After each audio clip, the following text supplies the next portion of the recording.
You make me wonder why I've been lost. You had me shedding tears like a faucet.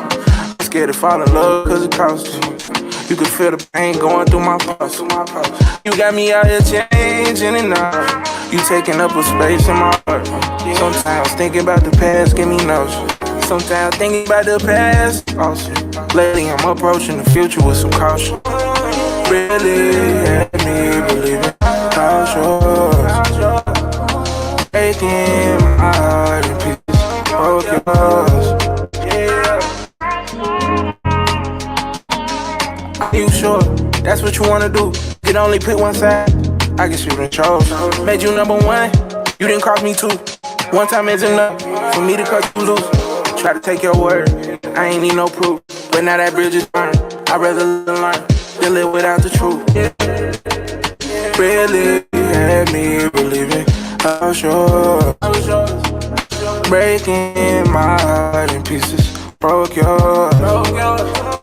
Really had me believing how sure.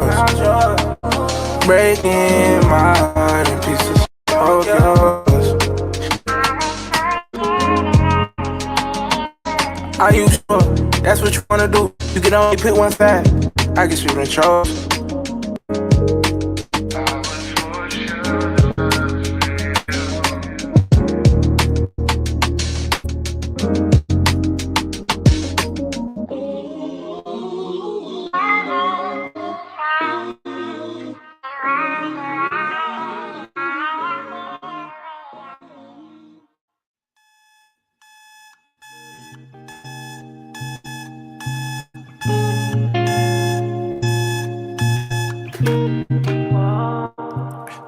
How's life? How's it going? Yeah, it's going. Been hard times, but ain't trying to show it. Got work in the morning, then running around till it's time for dining. Might grab a drink if you wanna meet to chat about a thing that ain't really a thing. Got too much going on, I'm all out of focus. Need to make up my mind and need other side. Just give me a sign. Wanna get it right, ain't trying to waste my time. If I change my mind, it's alright, it's okay. If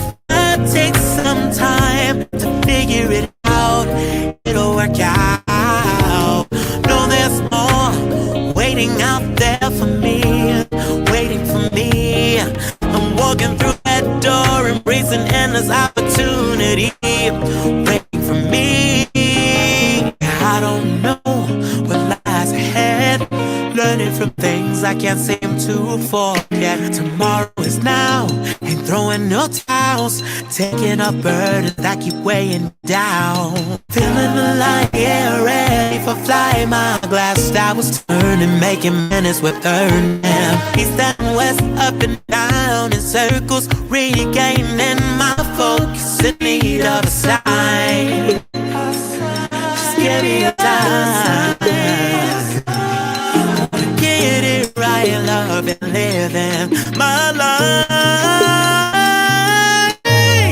I changed my mind, it's alright, it's okay.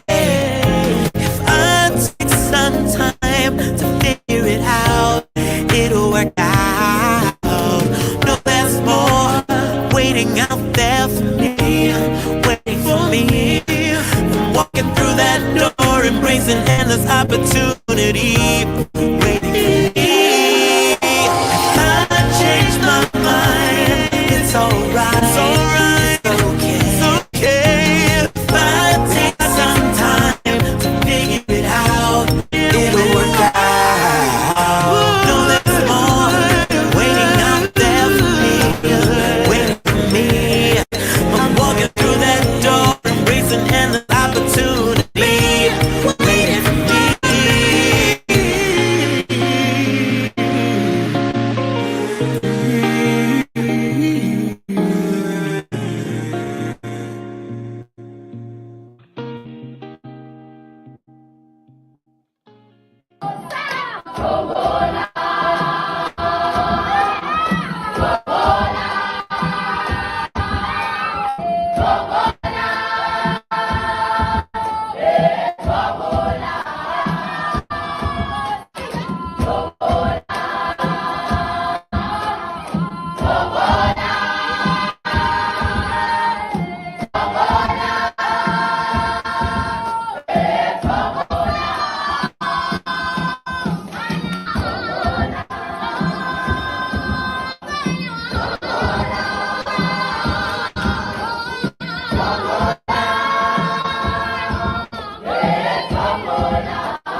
People feel uncomfortable when you speak about your accomplishments just because it has nothing to do with them. If they're involved with your accomplishments, so speak on.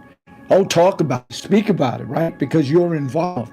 They're involved. But if they're not involved, why should you suppress that? Why should you keep silent about your experiences in life? If you did this and you explored this and you reached this height or you accomplished this, why should you hold that back? Why should you feel like, well, just because everybody else in the room didn't experience this, I'll keep quiet about it? Why? If somebody needed their car fixed and you said, oh, I can fix that right now. Oh, they'll let you go outside and fix that right then and there because it benefits them. It has something to do with them. They gain from that. A lot of times, if they're not involved with your accomplishments, They don't want nothing to do with it. They don't even want to hear it. And that's a selfish-minded person. I'm not talking about flaunting everything that you did in life and all your accomplishments and achievements to a listening ear.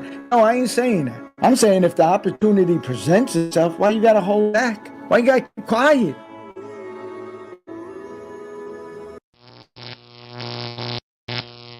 Can I get a green light?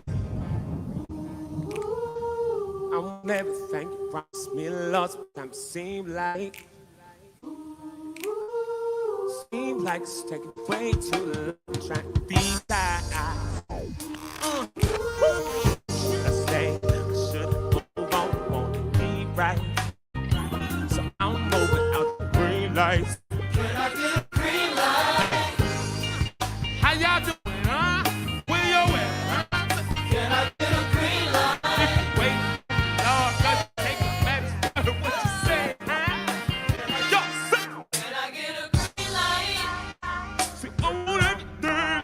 I want everything you promised me, Lord. Seems like it's taking way too long. Seems like it's taking way too long. Should I stay? Should I move on? So I'll move. Can I get a green light? How y'all doing, huh? Where you at, huh? Can I get a green light? And if you're waiting on the Lord, God, you take every word, what you say, huh? Can I get a green light? Bring the whole world jumping. Can I get a green light? What I'm feeling, doing nothing. Get a green light. I said one, but I hear you saying something. But I wonder. Can I get a green light? Yeah, 'cause I'm moving to your life. But I'm moving to your life. So I'm moving to your green light. To your green light. Finish now. Altos, say. Altos, flip it.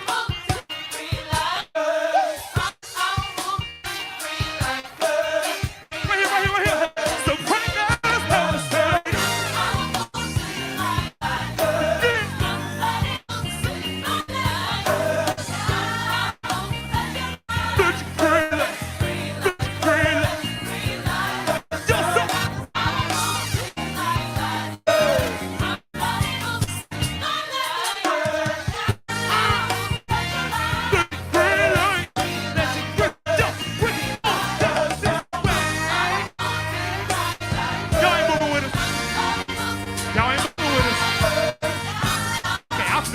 I feel you.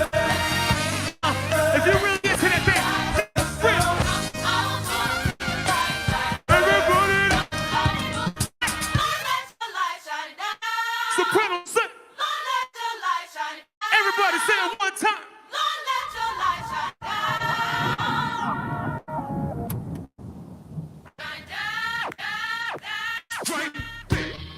Right.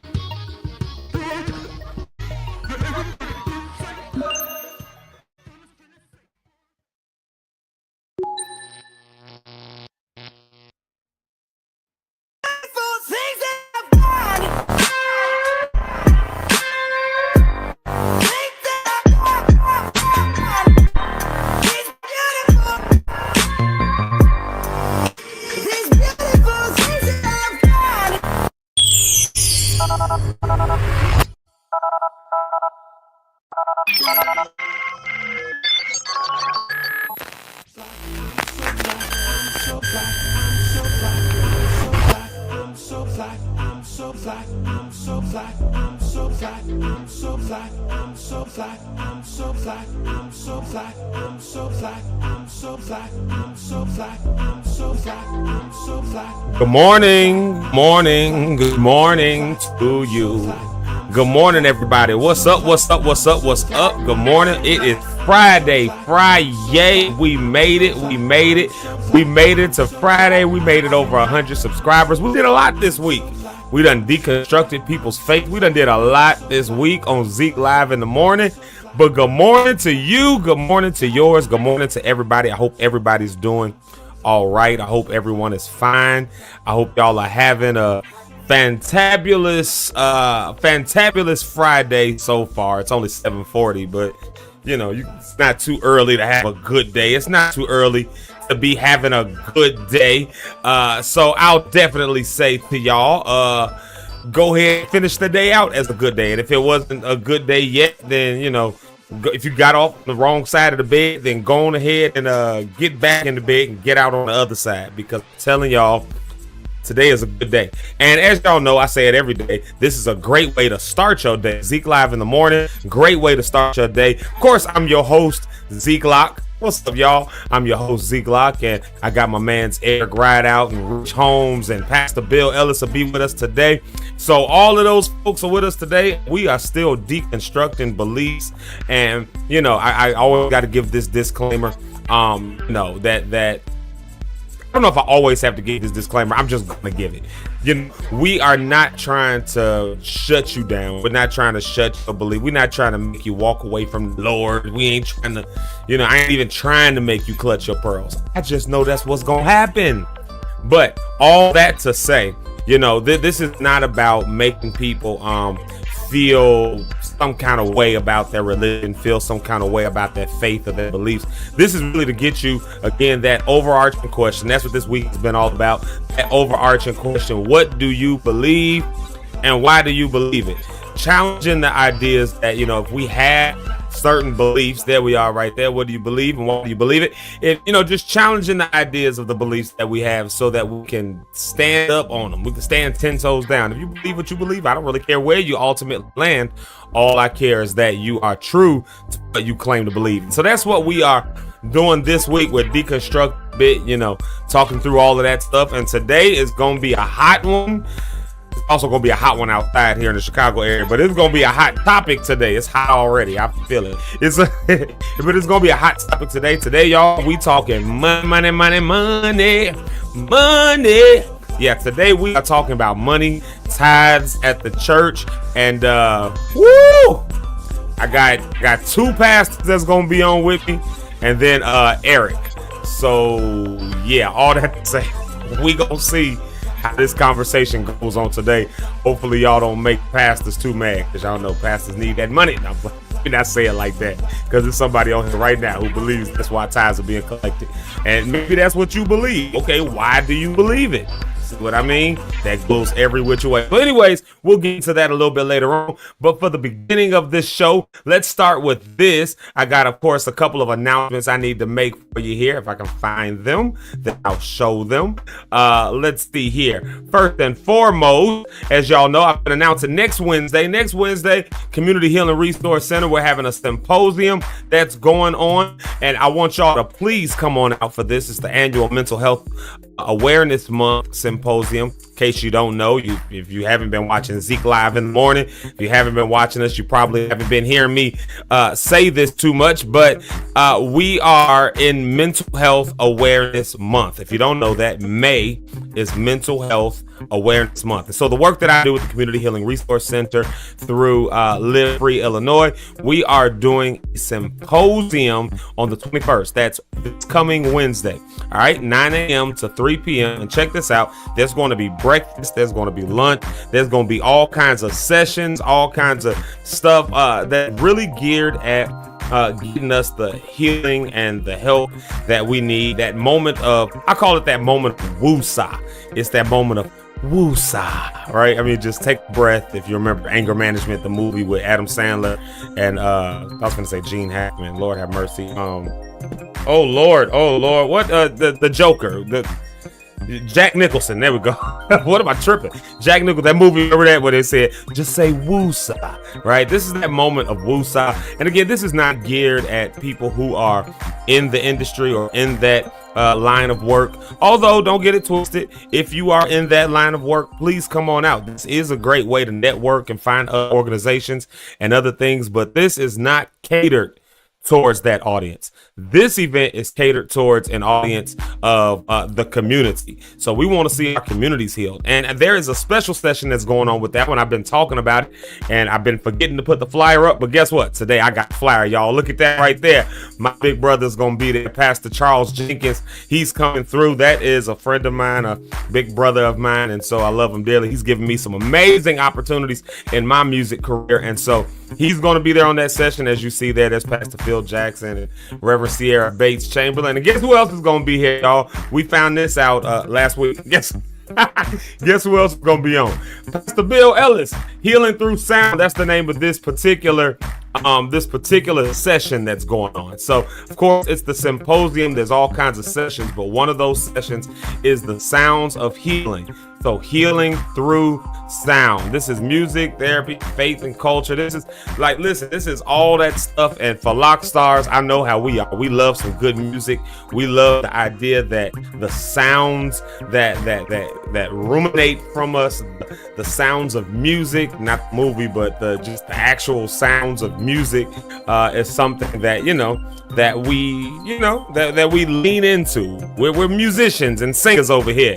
A lot of us, y'all know, some of us can't hold a tune in a bucket, but we still love music. Music is good for the soul. Music is good for healing, and that's why we're doing this session. So Pastor Bill Ellis, he'll be with us a little bit later on today, and he will, of course, has been with us all this week, but he will be there and part of one of those sessions. And oh my goodness, look what's on the presses. Oh my God. So will Zeke Locke. I don't know if you know who Zeke Locke is, but that brother is, if you've never heard of Zeke Locke, let me tell y'all something. That brother is something special. I'm not gonna say he's good or bad. I ain't gonna say he's amazing. I'm just gonna say he's something special. So there you have it. We're doing all of that on next Wednesday, May the 21st. So please, pretty please, come on out. You can register. Let me put that back on the screen one more time. You see on that flyer right there, that's the main flyer. There is a registration code, a QR code that you can sign up on. So please go ahead and you can check my page out. I believe I have it posted now, but you can go ahead and do that and register. I want to see you there. It's going to be a good time. It's going to be an awesome time. All right. So please come on out for that. I'm trying to think. There's another announcement I need to make. Oh yes, tonight, if you're not doing anything, I don't have the flyer for it. Let me see. They might have sent me a flyer. Let me see. Let me just see. They might have sent me a flyer. Let me see before I lie. Oh, they did send me a flyer. Okay, I'll get that downloaded, get it on the screen. Tonight, if you're not doing anything, you're in the Chicago area. Y'all saw it yesterday. We had Jeremy Keys on, and he was talking about an event that's coming up with Miss Ari Simone. And so that's tonight. Ari Simone is one of our favorite rock stars. She's somebody who I have with years, worked with me for years as singing, traveling all over the country, all over the world, doing all that stuff. And so we're going to have her, we're not going to have her. We'll have her back. Don't get me wrong. We'll have her back at some point. But tonight she's performing at the Royal Bistro in Lansing, Illinois. They say the food is delicious there. They say the entertainment is awesome there. And so Ari Simone is going to be there. So if you ain't got nothing going on tonight, I believe it's at I want to say like 7:30 or something like that. But let me get that. I'm trying to find the flyer now so I can get it loaded for you. There it is right there. So we'll get that loaded up in 1 second here. It's loading itself. But tonight, 7:30, listen, me and my wife are going. If anybody else is interested, hit me up. Let me know. Because we going. It'd be cool to sit together if we got a bunch of lock stars there. Here's the event right there. Flyer. Boom, boom, boom. It's Ari Simone. Friday Night Vibes. Industry Night. So there you have it right there. I heard the band is going to be hitting. The band is going to be tight. They got a DJ. Oh, man, they about to have a time. It's about to be a good time over there. So come on out if you're not doing nothing tonight. Like I said, me and my wife are going. We're going to be there. So it's going to be a great time. It's going to be a great evening. It's going to be awesome. I want to see some lock stars there. We're going to have it a blast. We're going to support our sister, Ari Simone, and our brother, Jeremy Keys. And y'all get to meet some of the other people I talk about, like Phil Glover on the drums. And y'all get to see why I think he is probably one of the best drummers in Chicago. Really, for that matter, anywhere in the USA. So come on out, support all that stuff if you ain't got nothing else going on. All right, that's the morning announcements. Got to get all that out the way. Let me do one final disclaimer before I bring E to the stage. One final disclaimer, because I gave the disclaimer a little earlier, but I got to give it just one more time so can't nobody say I didn't do it. You say it once, you say it twice, then you back it. You say it once, you said it. You said it twice, you backed it up. You said it 3 times, you meant that thing. So here's the second time, I'm backing it up. Here's the disclaimer. Today we are, we're rounding out this week of deconstructing. We're deconstructing ideas, belief systems, thoughts that we have. And when I say deconstructing, what I mean is we're looking at it, we're engaging with what we claim to believe, and trying to figure out not only what we believe, but why we believe it. Where did our belief systems come from? Why does my belief system look a little different than Eric's belief system? A little different. Why do both of our systems look different than Richard? And why do all three of us look different than Pastor Bill? And all four of us look different than Rhonda? And all five of us look different than some of y'all? Why is that the case? Especially if we're all walking together in unity, right? We all talk about this, walking the church in unity and all that. Yet we've got all these very different specifics that we claim to believe and subscribe to. And so, to that effect, again, we're deconstructing that. And when I say deconstructing, again, I'm talking about we're taking it apart. That's what deconstruct means. Construct something is to put it together. Deconstruct it is to take it apart. And here's the deal. If you can't, and this is the overarching theme, of course, is what do you believe? What do you believe it? But if you can't deconstruct what you believe, then I argue it's not a real belief. It's just something somebody told you. If you're scared to deconstruct it, scared it's gonna fall apart. Well, then that means I would argue you got a house of straw and sand. Like you can't pull this piece off of this piece without the whole house falling apart. Imagine having a house having to do a little bit of construction. You got to take this wall out, and the whole house falls apart. Wasn't a good wall. You see what I'm saying? So we're deconstructing our beliefs, just to kind of get a different perspective that different people have, and that's really the overarching theme of this week. Again, I'm not trying to take your faith. I'm not trying to make you doubt what I'm not doing none of that. If after this week you arrive there, you got some investigation you've got to do, don't you? You got some homework you got to do, and you got some stuff you got to get together in your own mental and your own belief systems. And ain't nothing wrong with that. I think that's exactly his secret. I think that's exactly what God wants us to do. I really honestly believe that's exactly what God wants us to do. He wants us to be secure in what we believe, secure in what we say. That's my belief. That's my belief. Maybe you don't believe that. Maybe you think God just wants you just to go with whatever, as you would say, whatever he says. The problem is what he said to me look different than what he said to you, and we use the same scripture to say what he said.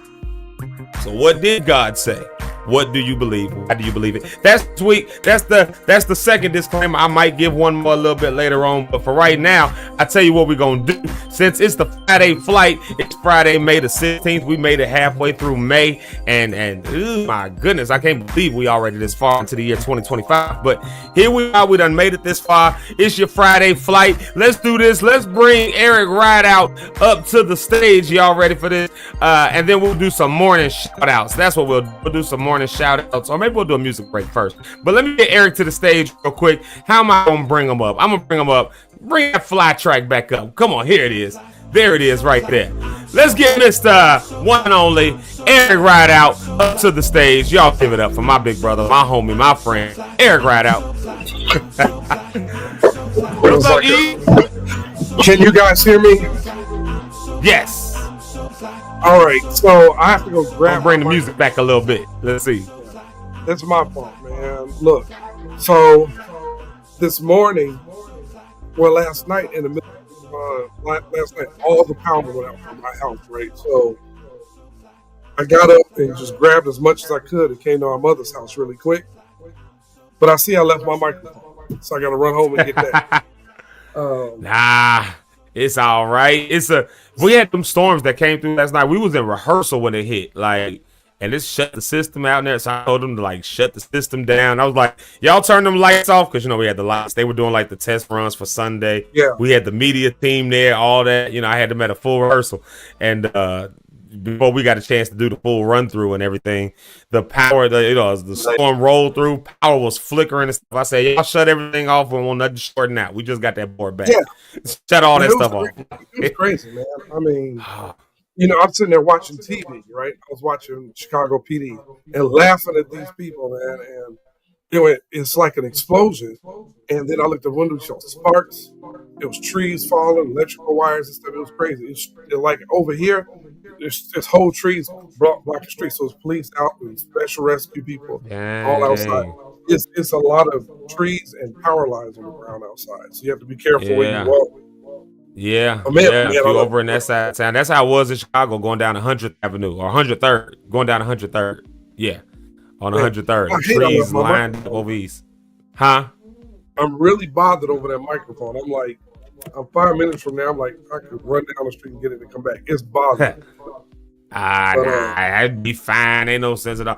Sometimes ish happens. We just gotta go with it, you know. Yeah, they was an issue. Like, I had to pack I had to pack food up and run it to my mother's house real quick. And, you know, I just looked and they said there's 10,000 people without power over this way, and they said they don't know how soon it'll be up. So pray for the people in Portage, Indiana, and what you know. Yeah, And Walmart. yeah. Walmart was dark. When I saw the power was out at Walmart, I said, "Oh, they looting in there. They getting all of the eggs out of there." Nah, it was like that over here. The Walmart was blacked out. The whole neighborhood was blacked out. Like if you go through where like what is the street? It's not. Is that Ewing right there? No, that's not Ewing right there. That's commercial. Like in that corridor between like 103rd and commercial, like actually 100th. It was 100th and commercial. Like all in that corridor, all through there, like all the houses. I mean, completely black. It was completely. The only lights you saw was the car lights driving through the street, trying to avoid all the trees and the power lines. It was like trees on people's gates and stuff. And then there was like fire trucks out there, so you saw, of course, their light and stuff, and some police. That's how I looked over here. Yeah, and it was people like, no offense, white folk. There's some y'all got that we don't have. They had reflector lights that was thrown out the street around the power lines. I'm like, you know, so I was coming up the street. Man, the light just went out. That's what happens when you have no power, right? Yeah. So I'm driving, and I see reflect like these lights in the street doing this, and I pull up, and it's this white guy's like, power, you know, power lines were down. When he was on the side, he was just, you know, letting people know the power lines were down, and I hit the brakes, and dude, it's like a whole giant, you know, the trees just across the street anyway. So, you know, it's too many trees blocking streets for me to get. So I'm from here to my mother's house about 3 minutes because of the trees and stuff. Now it's like 15 minutes to get over there because you have to. It's so many streets blocked everywhere. Like if I go down the street, police are like this. Can't go this way because it's power lines, it's trees, it's industrial garbage cans blown all over the place. You know, the ones that you see by, it was crazy. I don't know did we get a tornado last night or was just. I was just going to ask you, did you have a tornado touchdown? So the warning signs were going off while we were in rehearsal. Like the warning signs went off. Matter of fact, it was a couple people. Well, yeah, it was a bus stop right next to our church, you know. So a couple people that was at the bus stop, they live, you know, right at the house behind it. But they were, and while they was waiting, she was waiting on her daughter. It was her other daughter. They were waiting on her daughter, and that storm blew through. We had to let them in the church to, you know, we let them in to sit down for a minute, but that stuff was blowing through. But you could see the rain, like, you know, doing that spinning thing, which of course don't necessarily make it a tornado, but you know. But we had, I guess it was lightning striking stuff. I saw lightning striking trees, and it was like a lightning storm. Like, what the heck? It's the end of the world. It's trying to get up out of here. Jeez. But thank God. Yeah. Thank God we all right. Yeah. That's how it was over there. It was crazy. And like I said, we had to end rehearsal as a result of it. And now it's beautiful again. Not a cloud in the sky. And it's supposed to be hot today than it was yesterday here in Chicago. Like it's supposed to be. Yesterday it was 91 degrees and humid as I don't know what yesterday. Like, like that today. And for me, man, I have no air either in my place. Oh, so my mother's house I would be at my mama's house, but until they fix that, I'm not. You know, she got central air over here. If halfway through this broadcast y'all see Big Sexy come out, I got to pull my shirt off. It's just hot. We don't know AC in here either. We got window units. I haven't put them in yet. Like, you know, I took them out for the winter and I just haven't put them back in yet. So the heat just like popped up out of. I wasn't planning on putting them in for another couple weeks, like 2-3 weeks. Like the heat just said, "Nah, we here. Summer's here." About to put them in. It's gonna be hot today, but I mean, again, man, it could have been worse for everybody. When I was standing outside under this awning, and I watched the lightning strikes. I'm like, this is crazy, you know. And the wind and all that, and then seeing trees falling, and you can hear them crackling and all this. But yeah. So we're gonna see. So what's up, everybody? Thank y'all for tuning in. Sorry I don't have my microphone. It's kind of hard to grab stuff in the dark. Man, it is what it is, man. I get it. It is what it is. Stuff happens. And look, we still able to do. Yesterday, my internet just completely went out. Like, that was before the storms. It just went out. Like, during the middle of I was introducing the theme, and the internet just was like, nope. Whole router just reset. All the TVs, of course, went off. Everything's internet based in the house. So, like, I was like, what happened? But you know what? It shows you how dependent we are on a lot of stuff. That part. We're dependent on the internet in ways that we never would have probably thought 20 years ago, you know? Because back in the day, if you had a power outage, you had to call the power company to see how long. Now you can just go to your phone and type in where you stay, and then it'll show you the map. Right. Yeah. But it is what it is. Anyway, everybody, good morning, people. Good morning to the people. Let's do this. Let's take a quick music break. We're at the 8 o'clock hour. Let's take a quick music break. It's 8:01 on Friday. When we come back, we're going to do some morning shout outs. So if you haven't said good morning, go ahead and say good morning. We're going to do a few morning shout outs. We'll get to a few of them to say good morning to the people, because that's one of my favorite parts of the episode. It's really honestly one of my favorite parts of the day is saying hello to everybody and seeing all the people who like get on early enough to like get into the morning comments. I love seeing that part. I really do. It's one of my favorite parts. So it's a special time. So we'll come back and do that. Let's see. It's Friday. And since it's Friday, you know, next week I'll be playing some different music. I'm excited about that. I got different music I just have not dug into. But you know, I like playing the songs I like playing because I like them for a reason, you know. Yeah, and they fit to what we're doing. So, you know, I do that. But let's see. It was mad at the time. Like, I'll play the same. Like, well, you can go listen to the radio. We have not the radio play the same music. They play the same music over and over again all day. So, you know, you get one time for me an episode. Yeah, you listen to. She don't like it, scram. Right. Yeah, you know. Or stick around until you like it, you know. Stick around until you do like it. That's the other side of it. I'll play my friend, my homie, my brother, my Houston Connect. All of my Houston Connect. Like it's a drug deal or something. Playing my Houston Connect. You introduced us, the one and only Pastor Jeremy Sanders. Let's play him real quick. The reason I'm playing him is because as we've been deconstructing this week, and people, Eric, might think we don't love the Lord no more. I don't know. They might. So we got to play this song because it say we're not ashamed of the gospel of Jesus Christ. So that way people think that we ain't walked away from the Lord. I don't know. Like, plus I just like the song because it's a bop and it's a jam. And it looks like they was having a good time on video. So here it is right here. Not Ashamed by Sounds of Kingdom. We had him on the show before, Mr. Pastor Jeremy Sanders. Here he is right here. Not Ashamed, Sounds of Kingdom. I know you're not sitting down on this one, bro. I will call you out in this church. All right. If you're not ashamed of the gospel of Jesus Christ, make some noise in this room. All right, Zach, let's go, bro. Let's have some fun, y'all. All right, brothers, talk to me. Time you staring in your face. Problem situations, tragedies are commonplace.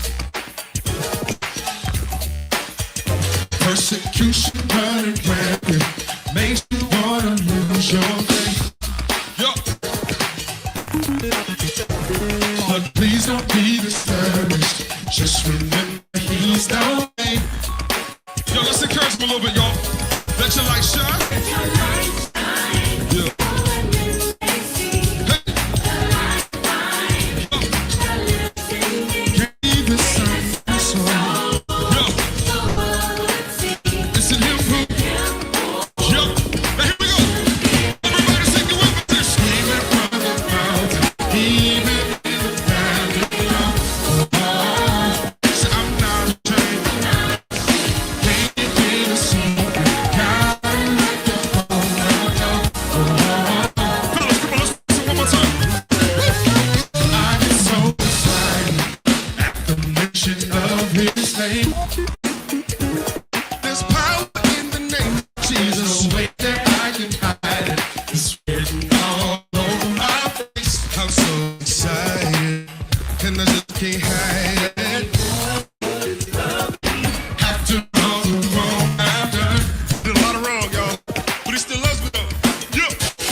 keep fighting.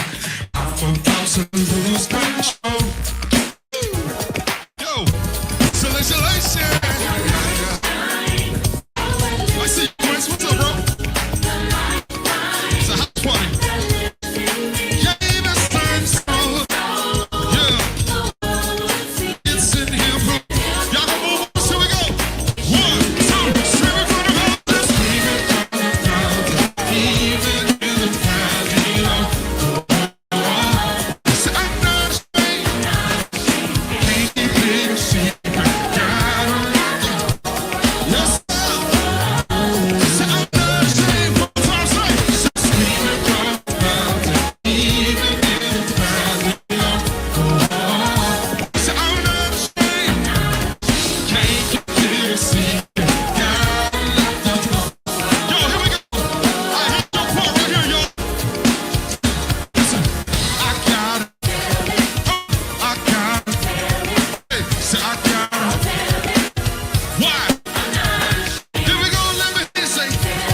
That's your part right there, say. Let me see, Ernest. Hey. Here we go. Everybody just. Hey, everybody just. Hey, everybody just. Hey, here we go, say. Tell somebody to. Tell somebody to. Tell somebody to. Split it up. I got to. Hey, I got to. Hey, and you got it. And you got it. This joy I have. The world is giving. But the world can't take it. Hey, I got it. I got it. Hey, so I got it. Yeah, I got it. Hey, so I got it. Here we go, all the men, let me hear you screaming all say. Come on, Patty, let me hear you say. Yeah, let me go. Yeah, say. Jump, we get down.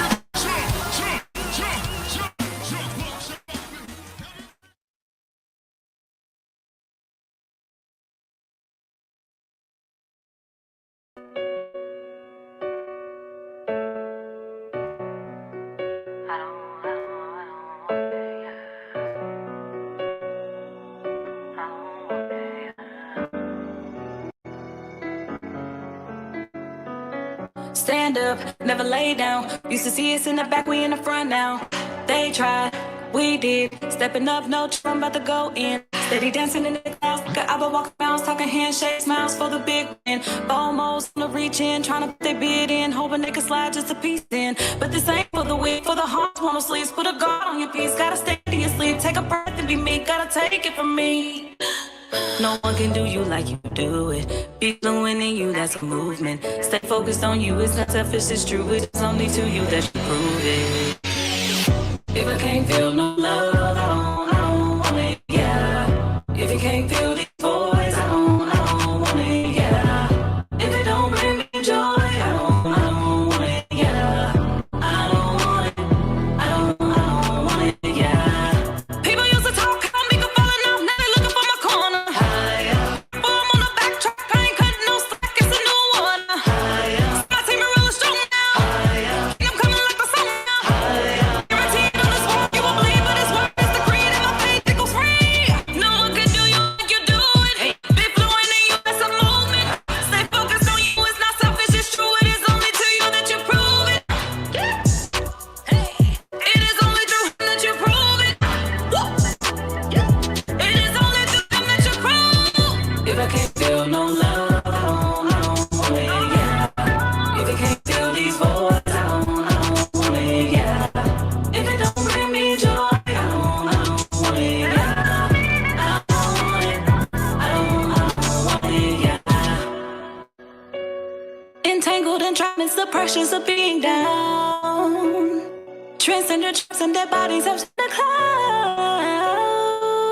Depression's a trophy for Gen Z, and socials will kill you with envy, fabricating the line through the enemy. My state it is altered and change has occurred. Intention is heavy on serving, that's why my being has been in all loss. I made it, I'm good, believe me, that shit I don't think.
We back, y'all.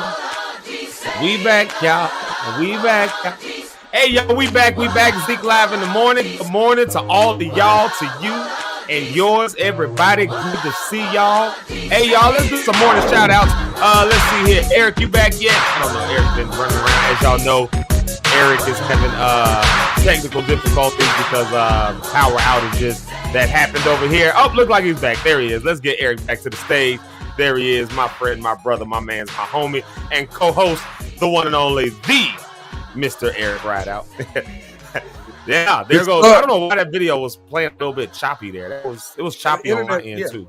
Because yours sounded normal then robotic at the same here and there. I don't know what's I was going back to the monitor screen in the front looking at it, and I was like, oh, it's coming across that way. Because it was doing it over here. So I don't know. I guess the Wi-Fi stuff is not strong and stable today. We had tornadoes that ran through here yesterday. Yeah. So stuff happens. Sorry, y'all. Y'all got to listen hard. Yo, let's do a couple more shout outs here. Let's dive into this whole topic because we're going to have fun with this topic. I'm going to say it's going to be fun with this topic, but I don't know. Maybe, Eric, maybe the pastors will get upset with us today. I don't know. Right. Start talking about money, folks get upset. Oh, yeah. That's going to be a good Start talking about tithing at the church and stuff. Boy, you start. One thing you don't do, you don't question the tithes. You don't. In black churches, you don't question the tithes. Well, we question the tithes today. We question it. And the reason we question it is because at the end of the day, that's the big elephant in the room. But before we do any of that, we are going to do some really cool thing right here. One of my favorite things to do, and that is the morning shout outs. And speaking of morning shout out to Sounds of Kingdom, Jeremy Sanders, Pastor Jeremy Sanders on that song, Not Ashamed. And then to our girl, Miss Jamaica Lachey, I talked to her yesterday. She's going to be at the kickback. Y'all know we hit over 100 subscribers. Tonight. And so we're planning the kickback. Jamaica Lachey says she's going to be there. So we'll have all the details and stuff. Like I said, by Tuesday, we'll have all the details sorted out. So hopefully before Tuesday, you'll have that. We don't have those details sorted out today. I didn't think we would, but I said just in case I'll announce it today, but we don't. So Monday or Tuesday is the goal to have the announcement of when that kickback pop-up is going to happen for reaching over 100 subscribers. And the people who did it are these people right here. The people who are willing to get on and say good morning first thing in the morning every day. And so let's see here. We got to do it this way. Drum roll, please. Who got first comment of the day? Well, we got a whole contest going on with first comment of the day. First comment of the day right there. Rhonda on the rocks. The ladies wanted to get. Oh, Rhonda. I thought you said Rhonda on the rocks. Good morning, Rhonda. My fault. I didn't know who. All in the group. All in the group chat. If you think I'm attacking and I wasn't this time. Rhonda on the rock, she's usually with us on Fridays, but she's not going to be with us today. She's got some other things for work that's going on, so y'all keep her lifted in prayer. Keep her lifted up, and she's going through with that. So she was first comment today. I'm talking first. Like, I saw that comment come through as soon as I hit go live. That, like, the intro video was playing, not the intro pre-show. I'm talking the intro video, like the 15-second intro clip that just said, dum, dum, dum, dum, dum, dum, dum. Like, I think I'm gonna start good morning. I'm gonna start doing it at 6:30. I'm just to be a jerk. So right, people come on this already. Automatically set it up. I'm going to comment. Well, there's that one. There's Miss Rhonda on the rocks. And then let's see who else we got here this morning. We've got, of course, our girl. She ain't number one. Then she's in the top 3. It's our girl, Miss Brony Cat 1. There she is. We've reached Friday. She said we made it to the end of the traditional work week, and it's time to play. Y'all gonna play this weekend? Eric, what you got going on this week? You going? Well, I'll be at the thing tonight too. Me and my daughter going. Oh, but Keith already said I'll come to nothing. I didn't reserve a table or nothing yet. But my daughter, we gonna go. Nice. My daughter be there tonight. Yeah, me and my wife going as well. Oh, we got it. If y'all want to sit together, we need to get. Let's be about a table. And so I'm coming to support Ari and that loser Keys tonight. So, Bro, that was funny when Keys came yesterday. That was hilarious. He just bothers me, but he's all right. I ain't gonna get on today because he did a good job this day. And let's see, Brody Cat says right here. And she always says, she always gives us a really cool welcome message, and I really appreciate these every day. That's why I call her the church announcement lady. It says, welcome to Zeke Live in the Morning with Zeke Locke, Eric Rideout, and Richard Holmes. It's Friday, aka Freedom Friday. Grab your morning drinks and let's walk into a fantastic weekend. Yep, I'm drinking water this morning, but my wife is up making a pot of coffee, and I'm sure I'm gonna have some of that. So hopefully I don't get too hot while I'm drinking coffee this morning. And then let's see who else here is my cousin JC, aka Jonathan. Going up to JC, y'all. In the beginning of the pre-show, if you watch the pre-show, you'll hear a song all this week that's been playing. The first song that will play is a song called Burning Bridges. That's him right there. JC, that is his name as the producer. JC, the producer, and he left this really cool comment. Whoever's producing this show is absolutely killing it. Well, I'm going to go ahead and put my gun away because I definitely have been killing it. That's shout out to that. Yeah, all right, let's see who else we got in the comments. First comments, we're only going to hit a few of these because the comments are now starting to roll in. So we're going to hit a few of these and then we're going to move on with today's topic. But let's see here. The one and only Dr. Jonathan Jordan. Shout out to him. Y'all, he's on with us pretty much every morning. Shout out to Dr. Jonathan Jordan. And y'all, if y'all didn't get a chance to see, Eric, was this last week? The date episode? A week ago? Yeah, last week.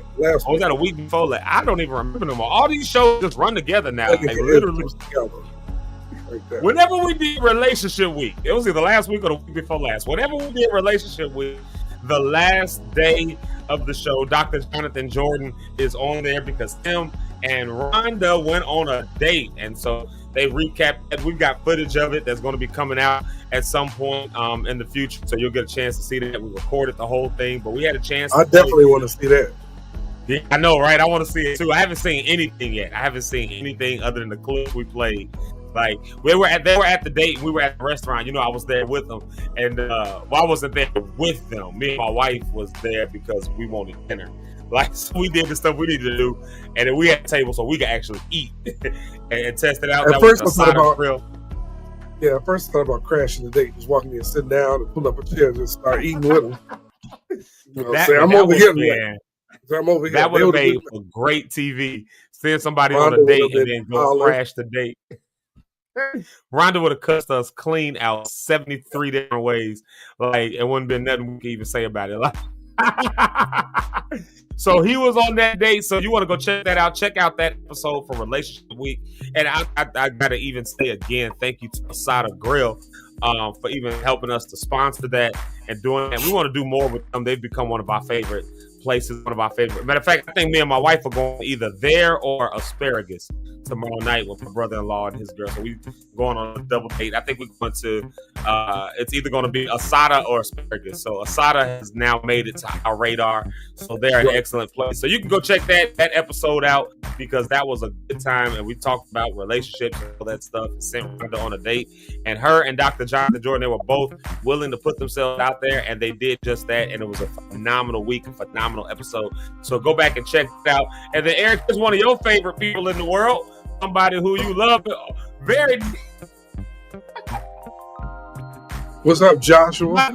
That's my little brother, Joshua Hunter. Y'all give it up for Josh. Let me say something real quick about Josh. Josh is, Josh is a musical phenom. He is a musical talent. Matter of fact, I'm gonna play this in the background while I got Josh's name up there. And I'm just taking my time with the morning conference this morning. Right here, listen to this right here, y'all. Listen to this. Hold on. This right here. That voice, that's Josh.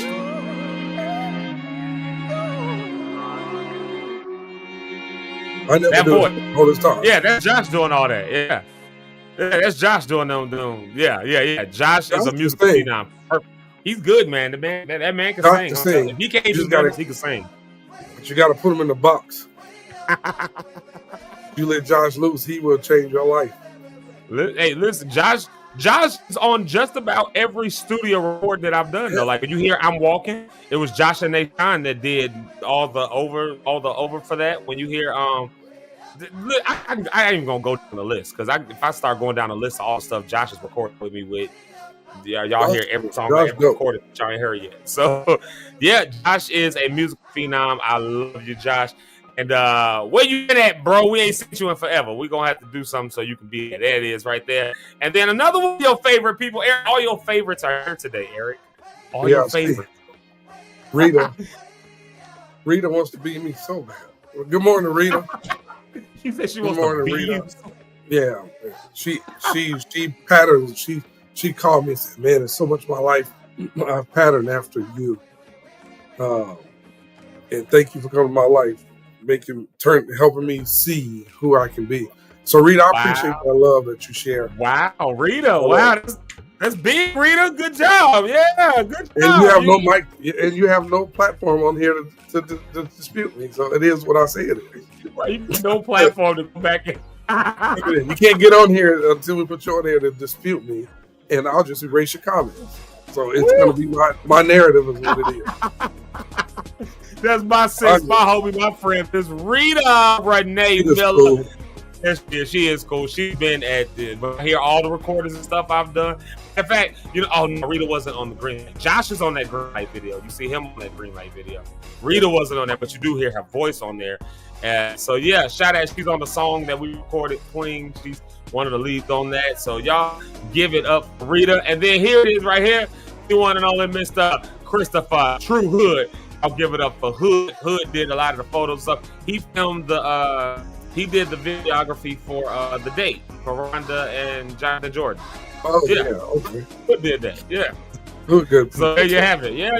Y'all give it up for Hood. Y'all can follow him. And then of course I can give this shout out. This is a whole swath of family is in the car together. My aunt Sent is on. She said good morning from Auntie Sent, Uncle Alan, Aunt Linda, and Uncle Ronnie. On the road headed to Tennessee. So y'all have safe travels on your way down to Tennessee. I'm assuming they're going to Memphis. I don't know. I'm just assuming, but shout out to them. That's my family, y'all. All four of them in the car together. So they all listening to us. Y'all show some love to my aunts, Sent, my Aunt Linda, and my Uncle Ronnie and my Uncle Alan. They some cool cats, y'all. All of them some cool cats. My Aunt Linda don't like giving hugs, but she gave me a hug last time I saw her. So I wear that proudly. And then here's my college roommate, my brother, my homie, my friend, all the way up at the Dirty D up in Detroit, the one and only Mr. Neil Bellamy, or as we call him, Neil Bell. There goes Neil Bell. Y'all give it up for Neil Bell. Oh yeah. So let's see here. Here's another one right here. Let's give it up for Ms. Jamaica Lachey. Y'all just heard her playing I Don't Want It Now. I don't want it, y'all. Yeah, so we got a bunch of stuff. We ain't taking it to the weekend with us, and that's why we play Miss Jamaica Lachey. I play that song all the time because I'm gonna start blasting these people. Who? Somebody's like, said, "Oh, great, you guys are doing shout outs. Are you guys going to get to the topic too? I want to chime in." Like, you don't rush nothing over here. Topic. Yeah, we're gonna get to the topic. You don't rush nothing over here, though. You don't rush nothing over here. We don't get that. See, the people are ready. They're ready. I know why they put that. They ready because the topic. I put the topic in the title today. Yesterday, I put the topic in the title. So people log on today. They know exactly what we talk about. We talk about money that person, in the church. Yeah. So we. I don't apologize. I still meant what I said, but okay, now I get it. I'm not gonna apologize. I'm tired. I'm sleepy. This close to grumpy. So then it'll be a good one. Let me get this right here.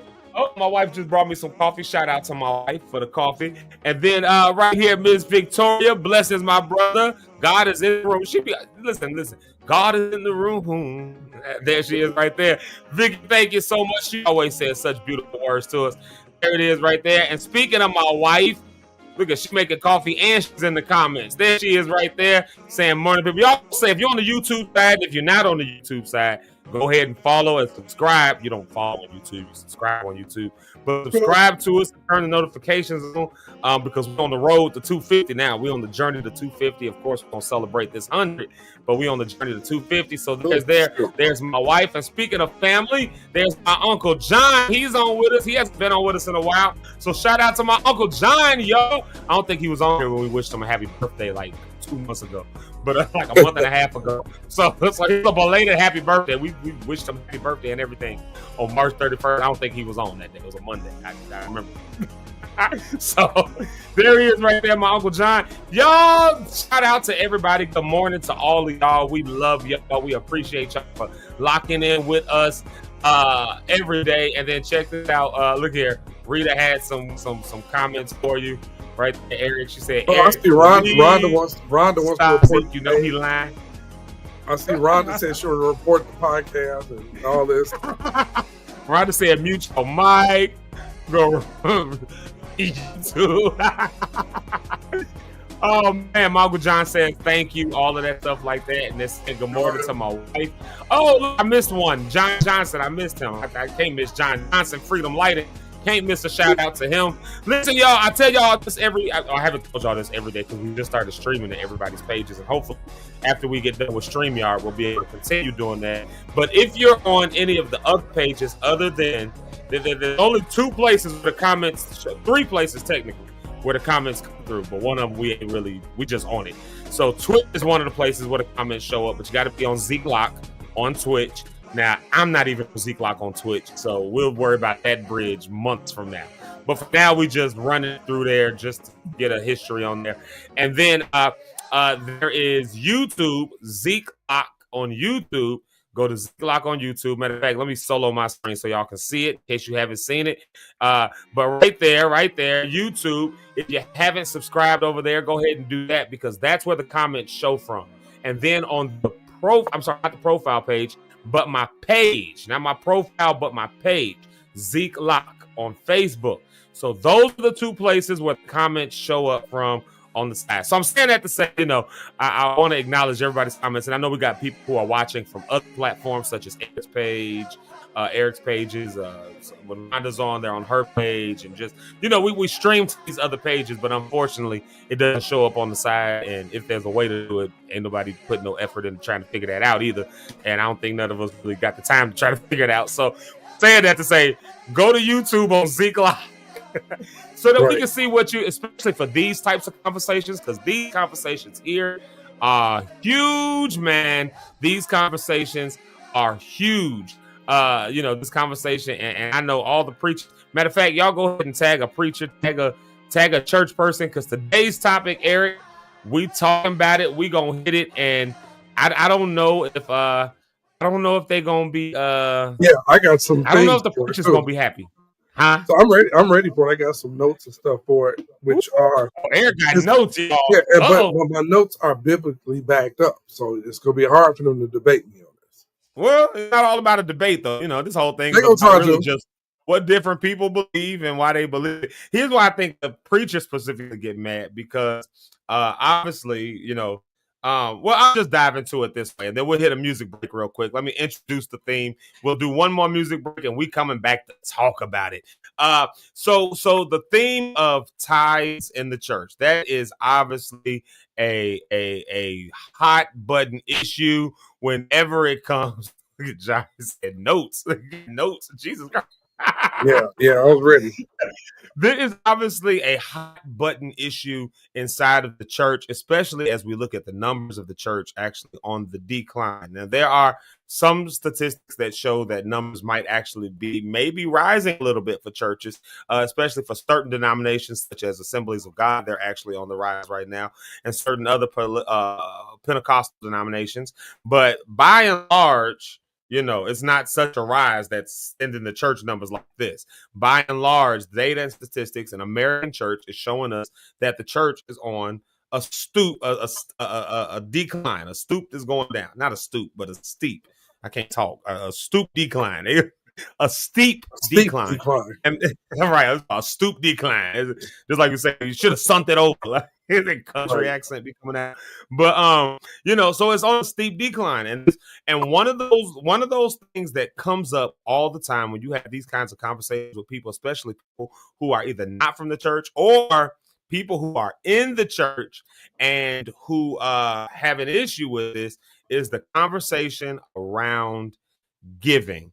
And that is such a wide array of conversation. It happens from the conversation of giving that we really obviously will not in a million years we'll never be able to touch and approach all of this on today. There's no way we'd be able to approach all of the nuance of this conversation today. So today we're just gonna approach it very surface, but still at the same time, what do you believe about giving, tithing? But why do you believe it? Do you believe it because your pastor gets up every Sunday and does the giving lesson? Do you believe it because you read it in scripture? Do you believe it because it's just what you've always done? Do you believe it because you watched your parents do it, so now you do it? Do you believe it because you've done it and God came through in your life? Do you believe in it because you just think it's what you just supposed to do? Do you believe in it for practical reasons? The church need money to operate. I'm part of the church. I give my money so the church can operate because I'm part. There's so many reasons why people give and so many reasons why people don't give, but it is a soft spot conversation, as John said in here, hitting a soft spot. Yeah, it is a soft spot because, as we know, Eric, if you from church, it takes money to run a church. And the reality is for most churches, and I want to make this disclaimer, and I'm going to stand on this one. Most churches, I'm going to say like 99% of your churches are not out here trying to steal money out of your pockets. We just got operational costs. It's just how things go. In fact, most pastors, the reason they get overwhelmed, one of the main reasons they get overwhelmed and burn out and leave at alarming rates, even to the point of suicide, right? One of the main reasons around that is the conversation of money. You got pastors trying to figure out how to keep this church organization running while also having to work a second job because this organization can't pay them. This is the large majority of churches, especially small churches. And so this is the conversation that we're having. And some people are just saying if I'm supposed to be giving my money to the church so they can go to the community, well, I don't see the church doing nothing in the community. Or there's you've been having the building fund for 25 years and I ain't seen a door hen get changed. Or they saying, why is nothing. Yeah. Or why is pastor driving the Bentley that's sitting outside, but the church is falling apart? And there's different reasons for all the stuff. But this is stuff that does make its way into the conversation. And that's why we're holding this conversation today. And people argue about tithes and really don't understand where it came from. Tithing was created by but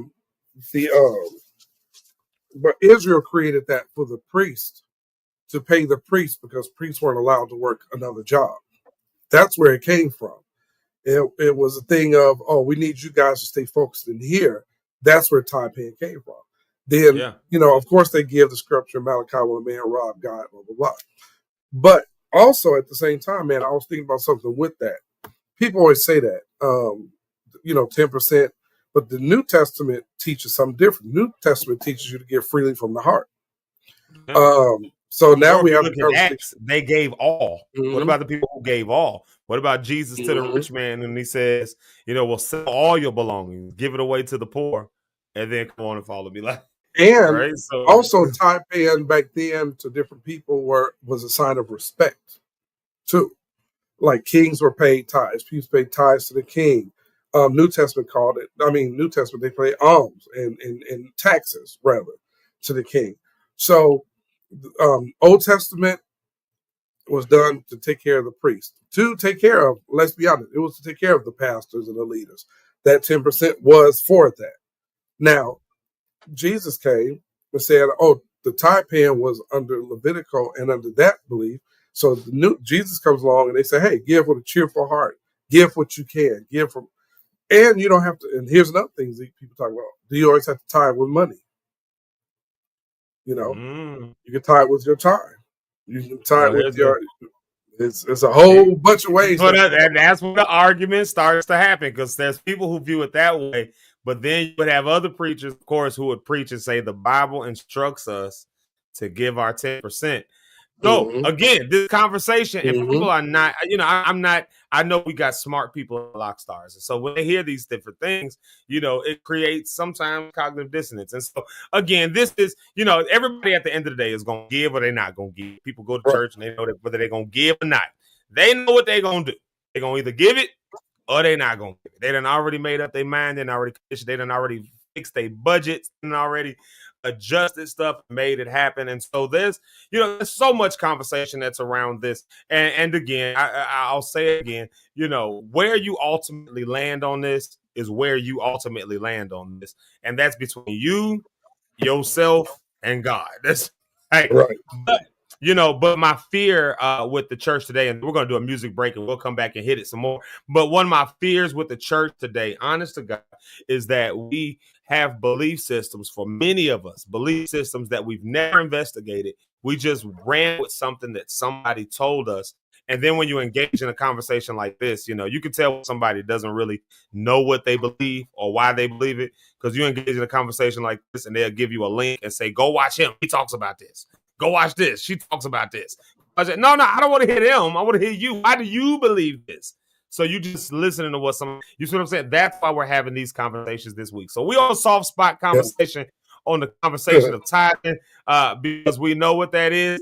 So there we are right there, y'all. We'll get into all these different conversations. Matter of fact, I was just about to say something. My uncle, literally, as I'm about to open my mouth to say it, just type it in the comments. What about the Melchizedek situation? Abraham and Melchizedek. Some people point to that. Answer for that. Some people point to the children of Israel coming out of Israel. And then when it's all said and done, there are some people who say, hold on a minute. I thought we were done with the law. So why are we doing any of that in 2025? Man, listen. And then there's the other side of this too, and we'll dive into that as well. There's the other side of that, which is, what about sacrificial giving? Right? Like there's the giving sacrifice. Like, why am I sacrificing all the time? People got those questions. So we got a lot. You said what? That Melchizedek situation, though, at the same time, Abraham went out and he went to war. He killed people, took their belongings to give a tenth one time to the king as a tribute. Yeah. That's how it was a one-time situation. Yeah. We'll dive into that one because, that was one of the first places that, of course, I heard preachers point to it. But then I've heard other scholars that say that was never a command. That was never an order. That was a one-time situation, a thing that happened that was never ever supposed to be. You see what I mean? So there's different views on this, and I love it. This could be a good one. Because when they start doing that, Matthew 23 and 23, Jesus said you give your 10%, but you neglect the biggest part of this, which is being there for the people. And Jesus said at the same time, you can't neglect that, but you want to do this without doing the other first. So look, it's arguments. You can go back and forth where Jesus said, y'all paying your tithes, but you ain't doing this.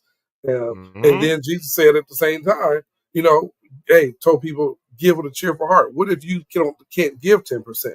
Does that mean you're not blessed anymore because you can't give that 10%? And we'll dive into that too, because is 10% really a fair giving? Yeah. Let's play Brandon B just because it's a smooth track. And I think we already got some pearls clutching. I keep saying, some people just, and not to be argumentative, because some people just go knock everything you say from the church, which is weird too. You got that element as well. You got the element. Church do this, church do that. Well, you don't complain about the taxes you pay the government or things you pay your job. So let's not get. I would argue they definitely complain about it. I don't know a person who don't complain. No. They complain about taxes. Let me take this back. We complain about taxes. I didn't mean that, but your job is going to take certain things out. It just is what it is. You'll be mad, but you don't quit your job because of it. But we'll get into that conversation because we'll get into all of that when we get back, y'all. This is my man's Brandon P from out in Sacramento, and he's an amazing artist, and I just like this song, and the people here like this song, and my wife likes this song, so I'm gonna play this song so I can go. I think I need to put some ice in my coffee, Eric, for you see me spit it out again, burning my mouth. Yeah, all right, here it is, Brandon P. Pause. Brandon P with blessings. It's falling down on me. It keeps bringing me joy. Each lesson I receive, it keeps bringing me joy. Okay, lesson to come in front of me. Come in front. I'm in the cup with the bag on me. How you feel? Like I got peace in this heavenly? Yes. We not the same. Keeping the fake up under me. Yeah, I gotta go. I'm in the league, yeah. No checking the scope, plain to see. You reap what you sow. You cannot face me, I gotta say this life is amazing, yeah. 1, 2, 3, 4, 5. Please ain't my life. Coming with it out. Please don't kill my vibe. Shorty got that walk. She know what I like, yeah. With the gang and it's some side, yeah. I'm in the studio, I got the truth. Look at the pedigree, I never lose when I'm on the move. Leaning on the cheek, dipped in the water with the father. Coming in clutch for me. Coming in clutch, coming in, yeah. Blessings falling down on me. It's bringing me joy. Each blessing I receive.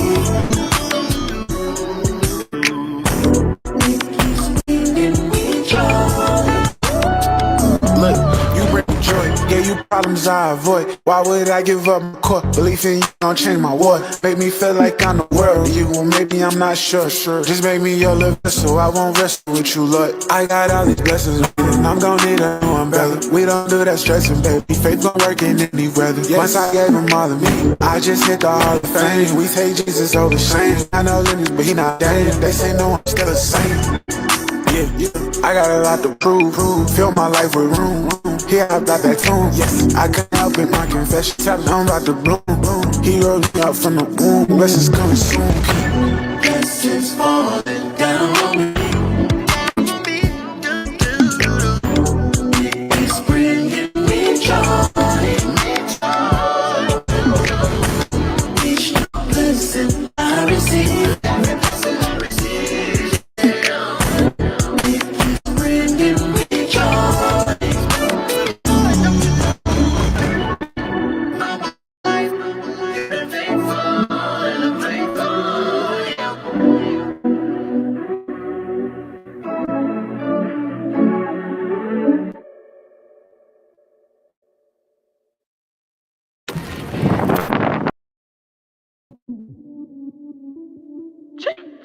Ain't no need for your approval.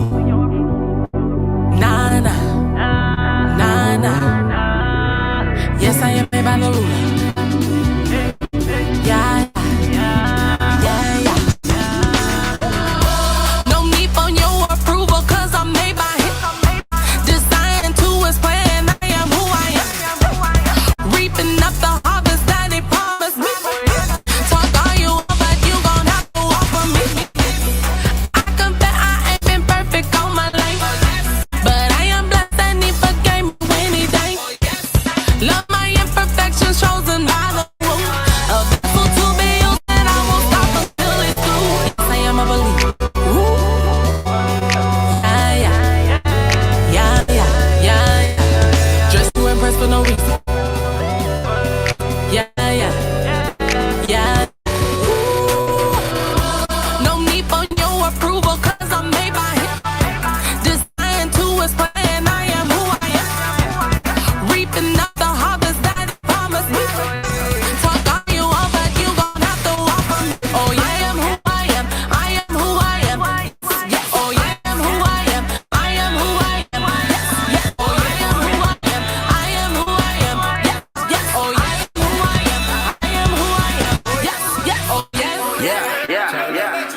Approval isn't needed.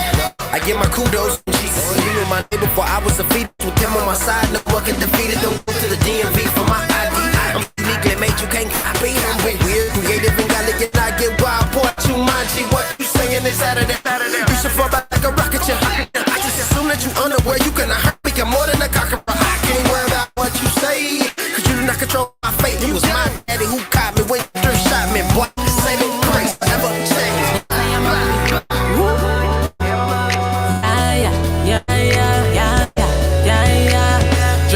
For no reason. Oh, yeah, yeah, yeah, yeah. Ooh, yeah, ooh.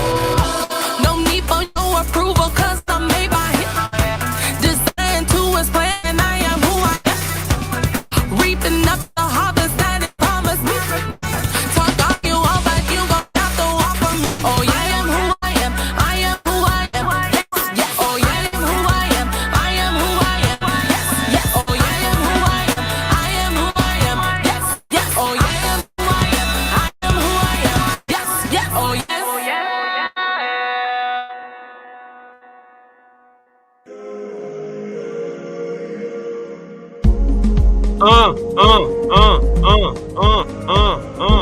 that though? What was that though? Don't echo. So, but don't echo. Hey y'all, what's up? What's up? What's up? We are back. We're back. That was of course Brandon P. with Blessings, and that was our friend, our homie, our girl, and someone we've interviewed on the show. Y'all, if y'all haven't noticed the theme, I'll be playing folks' music that we have actually interviewed on the show. Do that a lot. Yeah, once they send me something, we play it. We do that. That's what we do at Zeke Locke in the morning. So that was our girl Tara Jones with I Am Who I Am. There it is right there. So yeah, shout out to them on that one, y'all. I love that song. I really do love that song. I love the message of that song. I am who I am.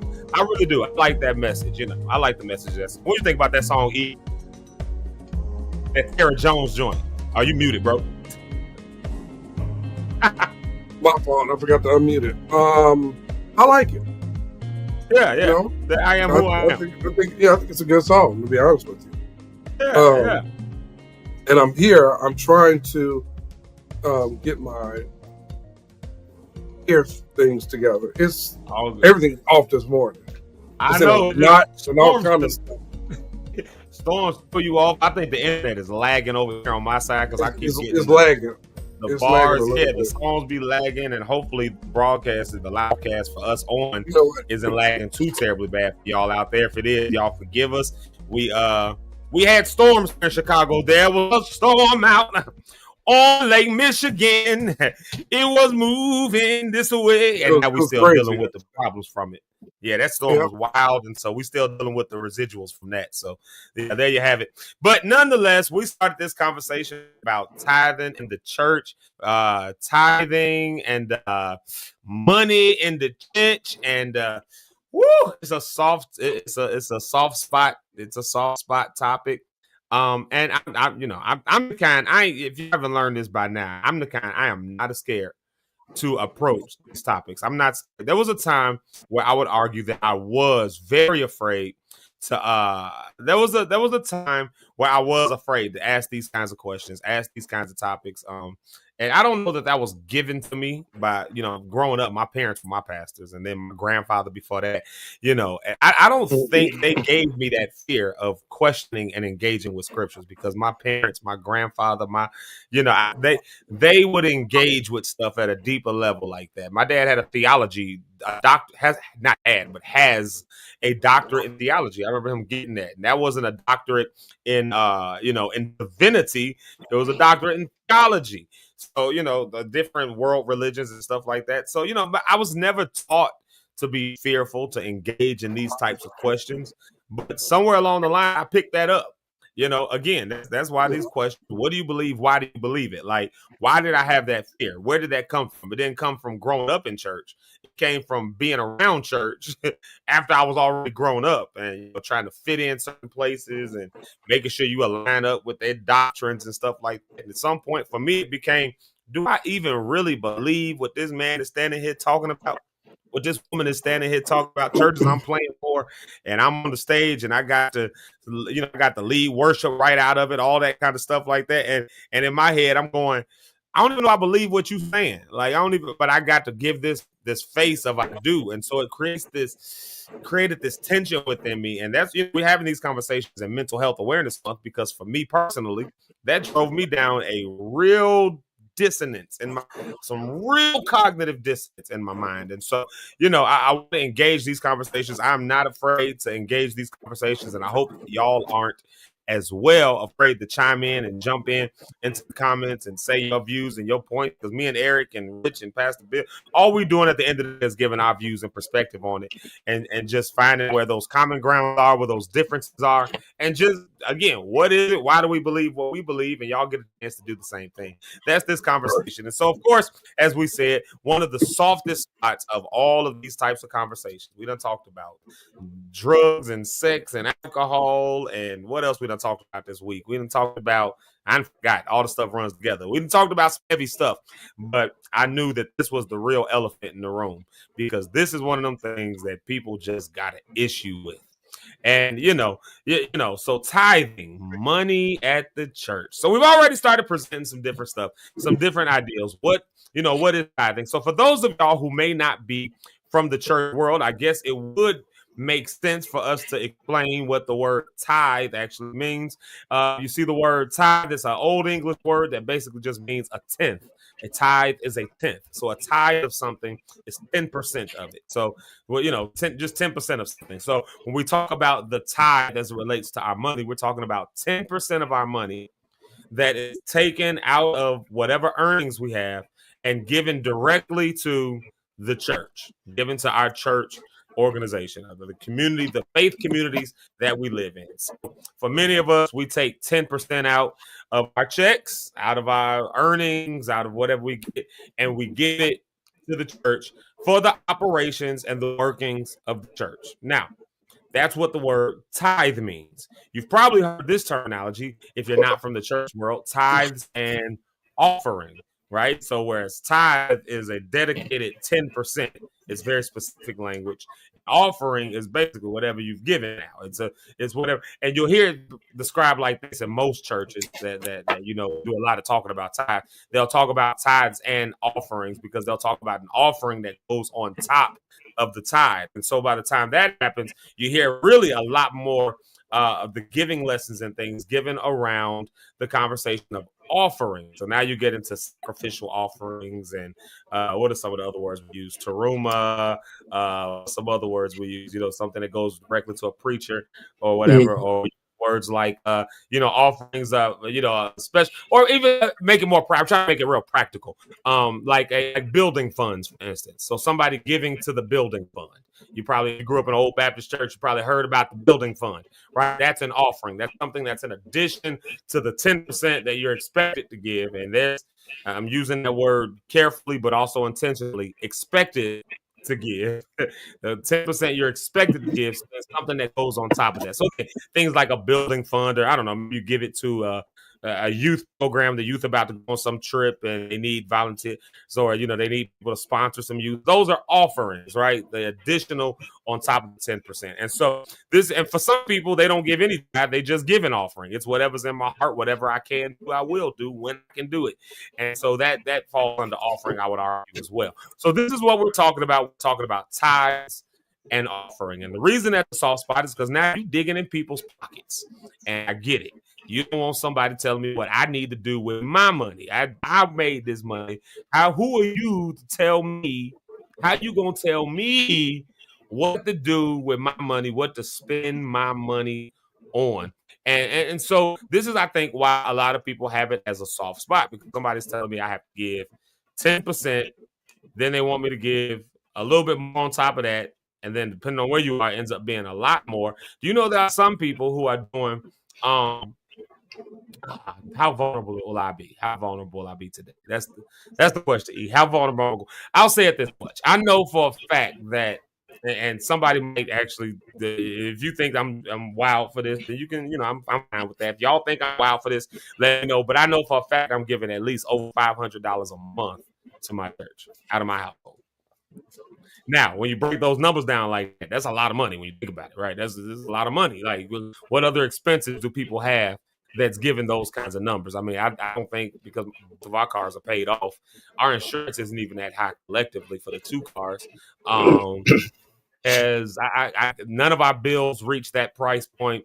None of our living. The only thing that's topping what I'm giving to my church on a monthly basis, as far as money, just strictly money, is rent. That's literally the only thing that we're paying more for per month, looking at the books, right? We're doing at least $500 a month. At least.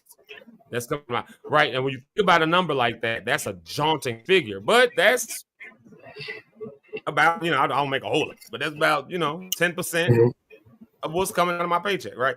Out of a paycheck. So again, I'm trying not to be too vulnerable because I want y'all all in my pockets, but it depends on what a good month I give more, obviously, you know what I mean? But then on top of that, now that's just what's automatically coming out. I don't even see that money. That $500, I don't even see it. Direct deposit already sends it to my church. I don't even see, like, out of a paycheck, I don't even see that. It goes when it goes. I don't even see it. It's out of sight, out of mind. So by that time, I'm only seeing what I'm seeing that's now hit the bank account. So that's the way I've approached it. That's the way I've done it. That's the way that I do it. I want to see the work of my church moving forward, and so I give faithfully in that Right. sense. And it's a faith thing for me, For some other people, that number right there, $500 a month, is a crazy number to give. Yeah. But it's like this, man. To me, and I don't knock that. God has blessed you to be able to do that. I say do it. There's nothing wrong with supporting your church or giving to the church when especially where Pastor Ellis is putting the money. He's not saying, "Oh, thanks, Zeke," and stuffing his pockets with it. He's doing stuff for the community.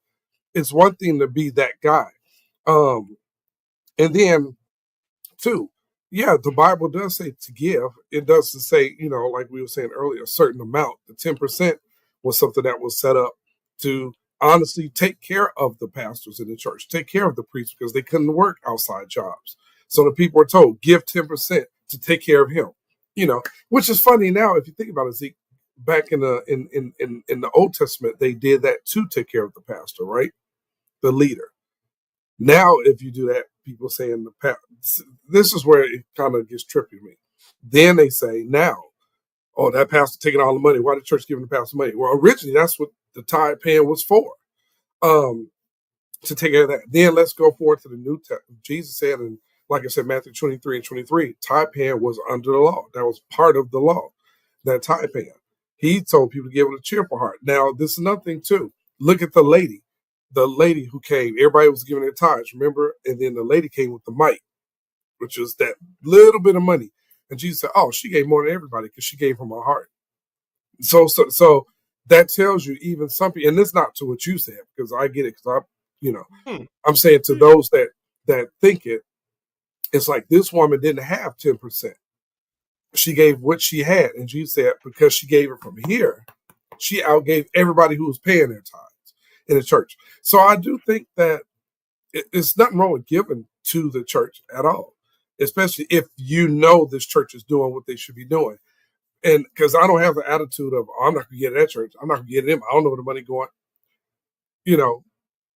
God can have the same attitude, let's be honest, with us to say, okay, you feel like that. Well, yeah, you're not breathing tomorrow morning. Yeah, that's it. You can't battle him with your personal feelings and thoughts. But when it comes to, if you see something wrong, of course, speak out on it and see something wrong. But I have no problem with tithe paying. I just feel like the church has got caught up on the 10%. And what do you do? And here's something else we could put in that too, Zeke. I've seen online, and you've seen it, where you have these pastors or preachers that tell people when they go for prayer, "Oh, I can't pray for you unless you give this amount of money. God is not going to meet your need if I don't give you this." I saw a lady tell a lady who went up there for prayer and told her, said, you give your money today? Well, I don't have it. Well, God, get off the line. Your faith is not there. God's not going to bless you. That's unscriptural based. That's not. Show me a scripture where God never.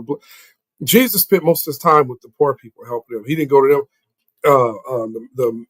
Say, "Hey, the man by the pool, you got some money?" Nah, Jesus ain't got no money. Yeah, you messed up for the day. I'm gonna go over here. "Hey, sis, you got some money?" The one with the issue of blood. "Yeah, I got some money. Come on over here. I'm gonna heal you." No, he didn't do that to people. He didn't do that to people. And I think there's nothing wrong with giving. Very good, bro. I'm just I'm just gonna throw comments up there. In No. response to what you said about the Levites and why they gave that 10%. They weren't allowed to have any land, so they literally they would not live or survive if somebody wasn't giving them food. And it wasn't money either. That should be very well understood. They weren't giving money; they were giving literally land. Like you don't put money in a storehouse; you put food in a storehouse. Yeah, they gave them food, they gave them clothes and stuff like that. But they went back to something I said earlier, man, and it just reminded me of it. What you just said. Where is it at? I'm on right here. Hold on, let me share this real quick. Something I forgot. We can have our computers and share what we're looking at. I didn't think about that. But here we go. This is what I read earlier, and I was talking about this when Jesus said this. I'm going to do it out of this. He says, "Woe to you, teachers of the law, Pharisees, you hypocrites! You give 1/10 of your spices, mint, and dill, and cumin," which, as we know, that was value, things of value to them back then. But he said, "But you have neglected the more important matters of the law, justice, mercy, and faithfulness. You should have practiced the latter without neglecting the former. In other words, Jesus is like, you paying all this money, but you're not taking care of people. You're not doing for your, looking out for anybody. He wasn't impressed with that. Of course, Jesus said, give to Caesar's was his, give to, God was his. So I don't have a problem with you people giving to their churches at all. My only problem I have is when people tell people, what if you have poor people in your church who can't afford to pay tithes? You're telling me God is not going to look out for them. The Bible says he reigns on the just and the unjust. He's not going to bless this man because he got to, do I feed my family today? Do I pay my rent? And I got 3 kids in this house. I'm a single mother. I can give this to the church, which, don't get me wrong, God can supernaturally bless people. I've seen it happen in my own family. And this is another thing too. There's another way to look at it. See, I think people are financially. This will upset some people. I know it is when I say it, but the tithe paying is good, right? There's nothing wrong with doing that. But I think God is not necessarily the 10% that blesses your life. It's the faith that you have in what you're doing that blesses your life. Do you get what I'm saying? I don't think it's, I gave 10%. Now God is going to bless me. No, it's that God saw where your heart was at, the sincerity of your heart for giving that 10%. And he blessed it because if it was only 10% people getting blessed, again, he wouldn't have told that woman who gave the mite, the smallest amount of money, which was like, a mite is like, what, a penny or something like that? If it was all about, it was less than a penny. So all the money. Don't get me quoted wrong on stuff though. Yeah, it was something small. But Jesus was like, she gave more than all of y'all who gave your 10% because it came from here. And I think that's what God honors. I don't think it's the 10% that he honors. I just think it's where your heart is when you give it, the posture of your heart. He says, be a willing giver, cheerful giver. If you're giving that 10% and you're cheerful about it, then he's got to honor what he said. Now, if you're giving that 10%, man, I'm sick of paying these niggas at church. Okay, now if things don't work out, it's because of you. It's never because of him. It's always because of us. Because he said, be a cheerful giver, give freely. But some pastors, I've seen do that, tell members, you're not paying your tithes, the church is going to crumble up and fall. Okay, I get that. I don't have a problem with giving to your church. But people in the comments saying a lot of stuff. Yeah, Rick, I see Rich diving into some of that. I was sending something put something in the back real quick. Rich. Yeah, so we're talking about that 10% right there.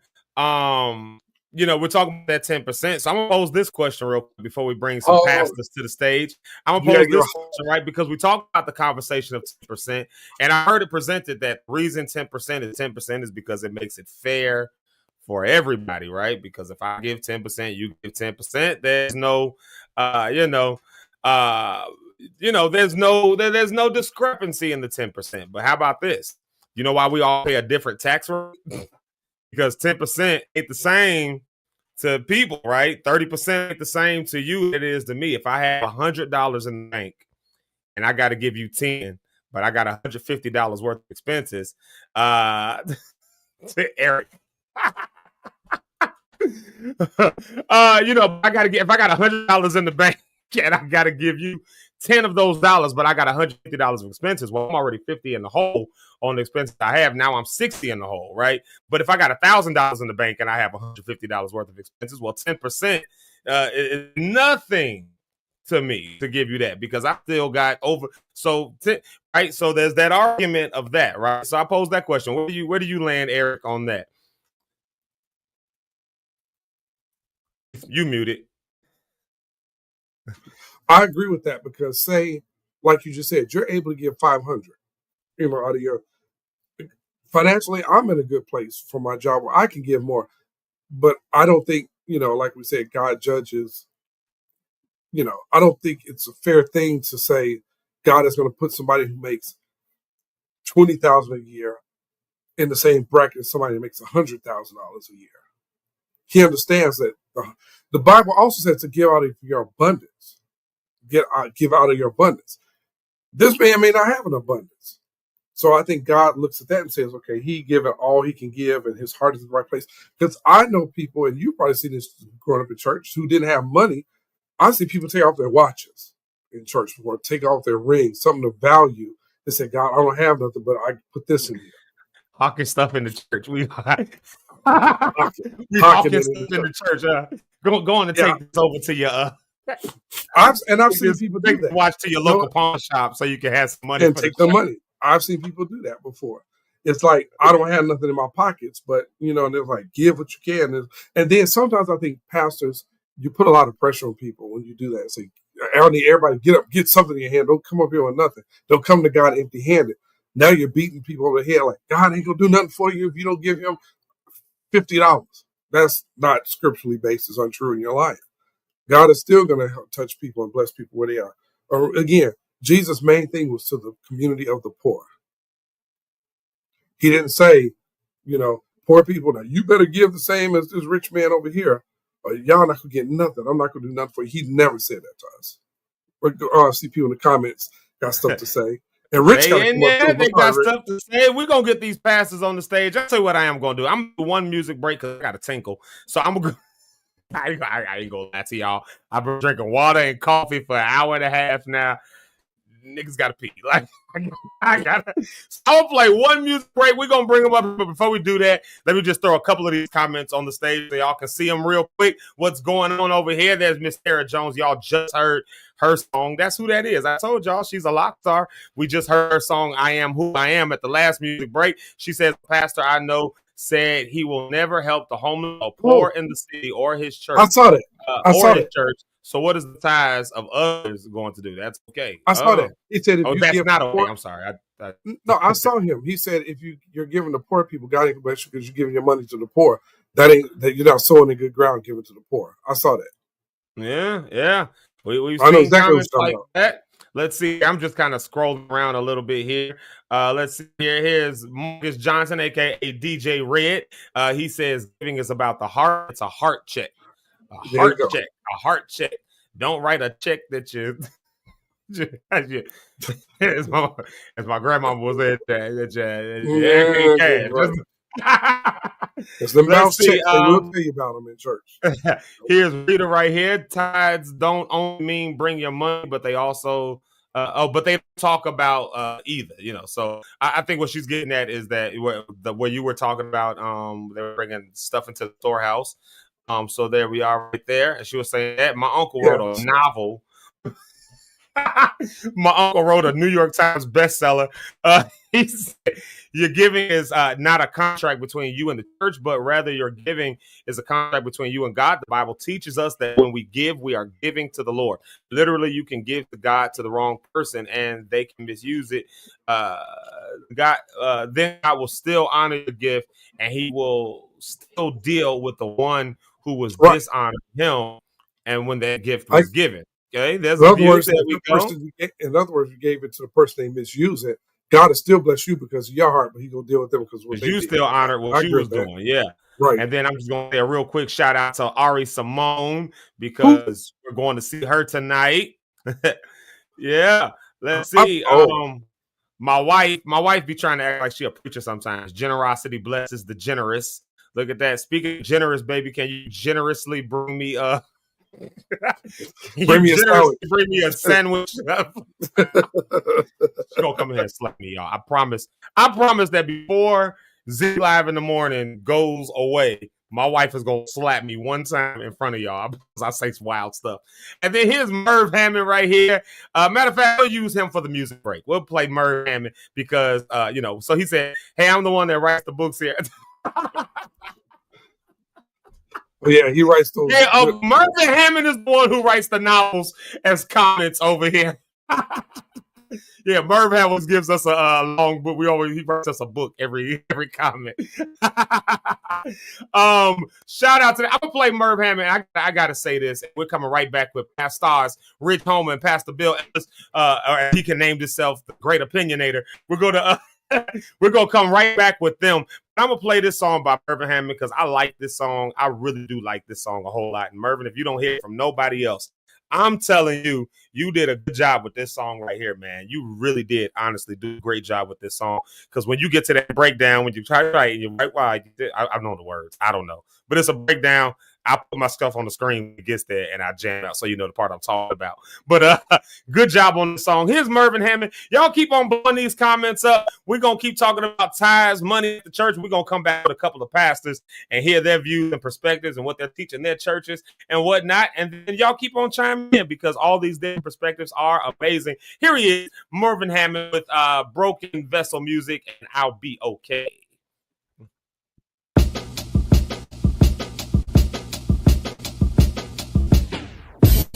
You're a child of the King, and His love is supreme. Said He knows your days and He knows your nights. You are more than just a spy. It cannot be described how you feel with pride when you choose to walk at His side and under His care you only reside. I know. Sometimes this life will go after your smile. Try to pull that away from you, oh. But don't allow the pressure to make you forget who you are. Beloved, be encouraged.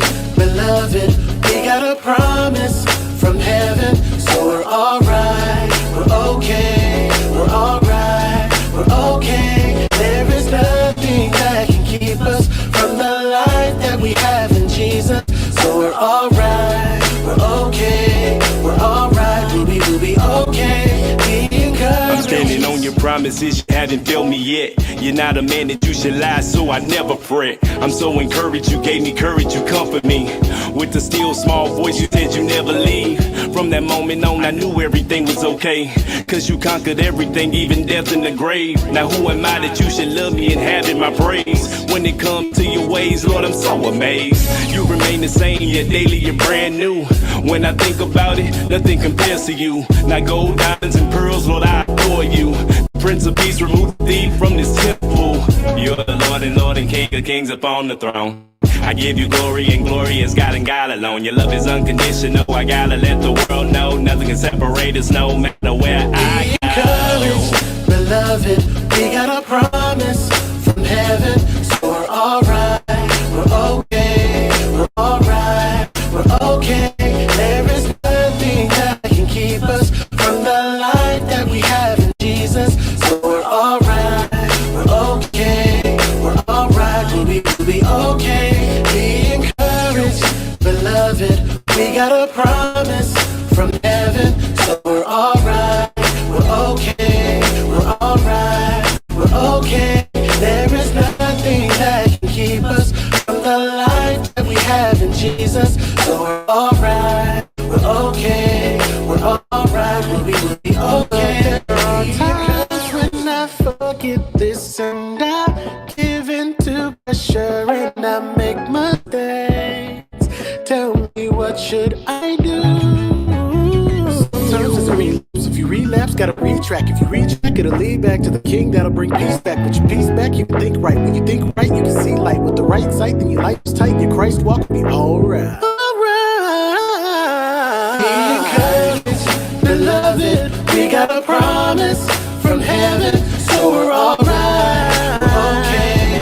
We're alright. We're okay. There is nothing that can keep us from the life that we have in Jesus. So we're alright. We're okay. We're alright. We will be okay. Be encouraged, beloved. We got a promise from heaven, so we're alright. We're okay. We're alright. We're okay. And there is nothing that can keep us from the life that we have in Jesus. We're alright. We're okay. We're alright. We will be okay. Be encouraged, beloved.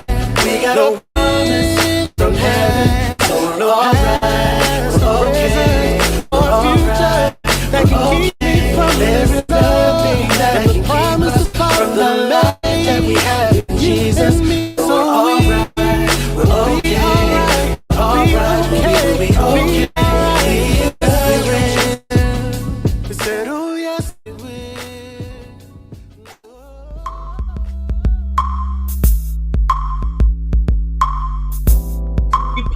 And we We back. Hey,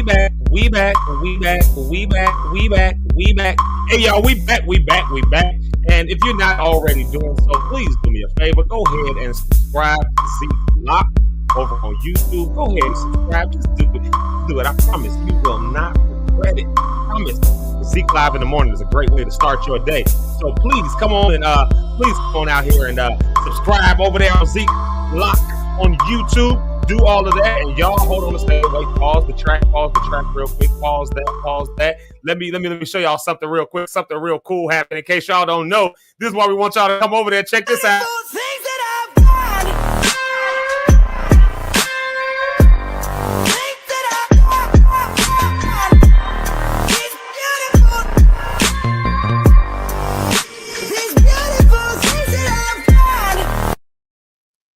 Yup, we did it, y'all. We hit 100 subscribers. Hey, we're over 100. We almost, I think we're 107, 108. I think I thought it was either 107 and 100 or 108 that I thought today. That means that we are doing it, y'all. Y'all have y'all saw that goal. Y'all conquered it. Now we on the journey to 250. Y'all should expect an announcement to come out really, really soon. Y'all should expect an announcement to come out really, really soon with a kickback that we're going to throw in celebration. We celebrate accomplishments over here at Zeke Live in the Morning, if y'all have not realized that. So let's do this, y'all. Let's get to the stage, the one and only past star, Rich Holmes, but I got to bring him up the right way. We got to bring him up the right way. I feel like way up is the right way since we listen to Josh's voice. Let's bring him up on way up. Let's bring Rich up on way up. Here he is right here, past star, Rich Holmes. Yo, what's going on? Way up Thursday. What's up, Doc? Yeah, all right. Yeah. Oh, yeah. Oh, yeah.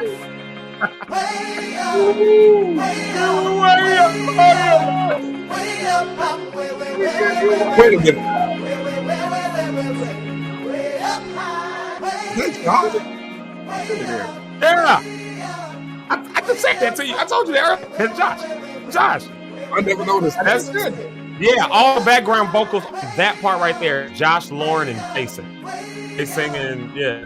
I think I had Josh singing alto, like, matter of fact. I had him on alto, I had Jason on. Man, I think I moved them around. I think I had them do all the same parts, but Josh held down the alto when they were doing together. And then that's him doing the ad-libs and stuff. Yeah, Josh can sing. I'm saying that perfect pitch is something else. I'll literally like take Josh Hunter. I'll literally take them. We'll be doing something like Josh. We'll be like in a circle, huddled up, and just trying to like do a warm up. Be like, Josh, give me a G. Josh, give me a C real quick. Josh, give me a A flat. Like, yeah, he'll, you know. All right. People with perfect pitch just make life so easy. Josh and Sam, having the two of them, and now I got Richard Gibbs the third with me over at the church. So people with perfect pitch, I like to keep them around me because it makes your life so much easier in the music world. Yeah. So what's up, Rich? Yeah.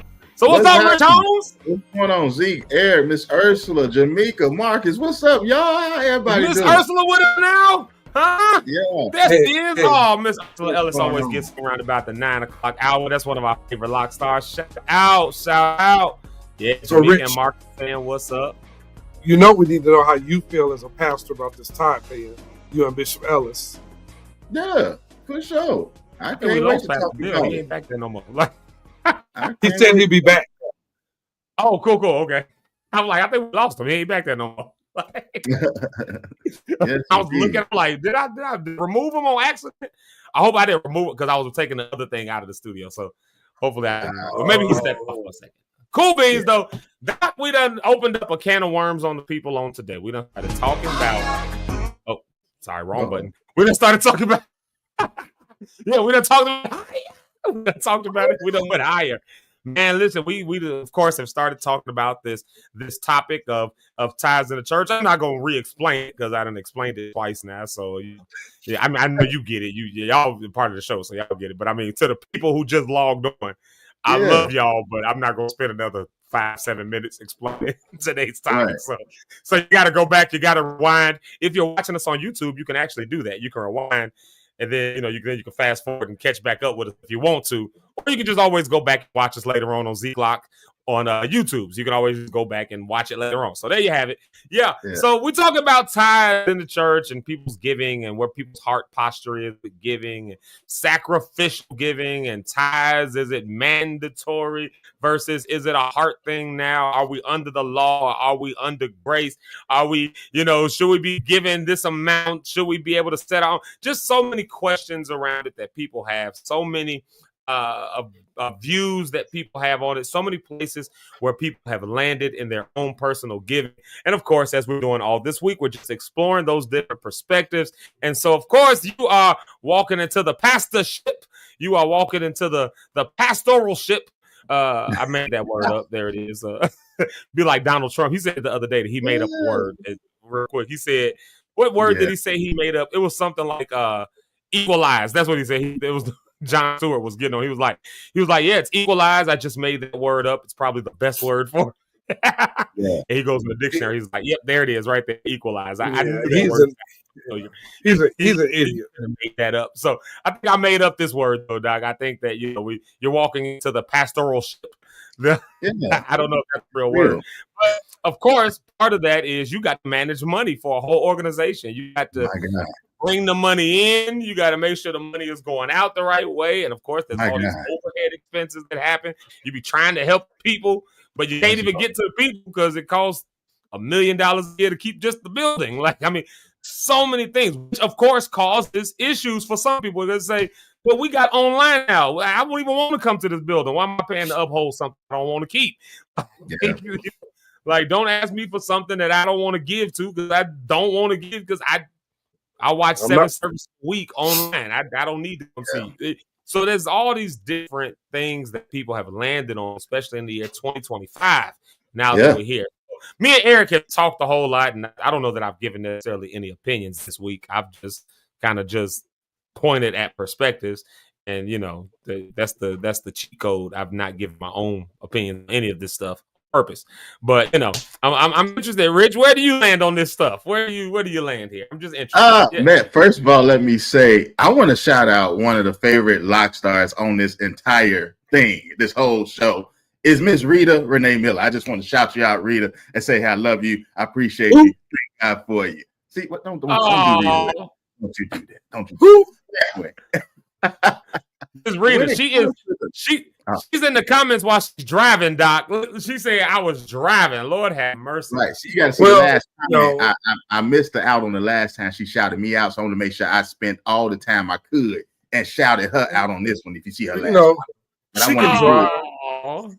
But she know how to drive and text from all them getaways. Yeah. The bank robberies she used to plan. She was texting them to get where to go and all that. So what's going on, Rich? It's all good. Again, I'm assistant pastor. I'm working on my landing as going to be a pastor coming up. So when it comes to the subject of tithes, of course, when I first started, like a lot of us, I didn't want to be cursed. That's why I tithe. I was like, I don't want to be cursed. I don't want my money to be cursed.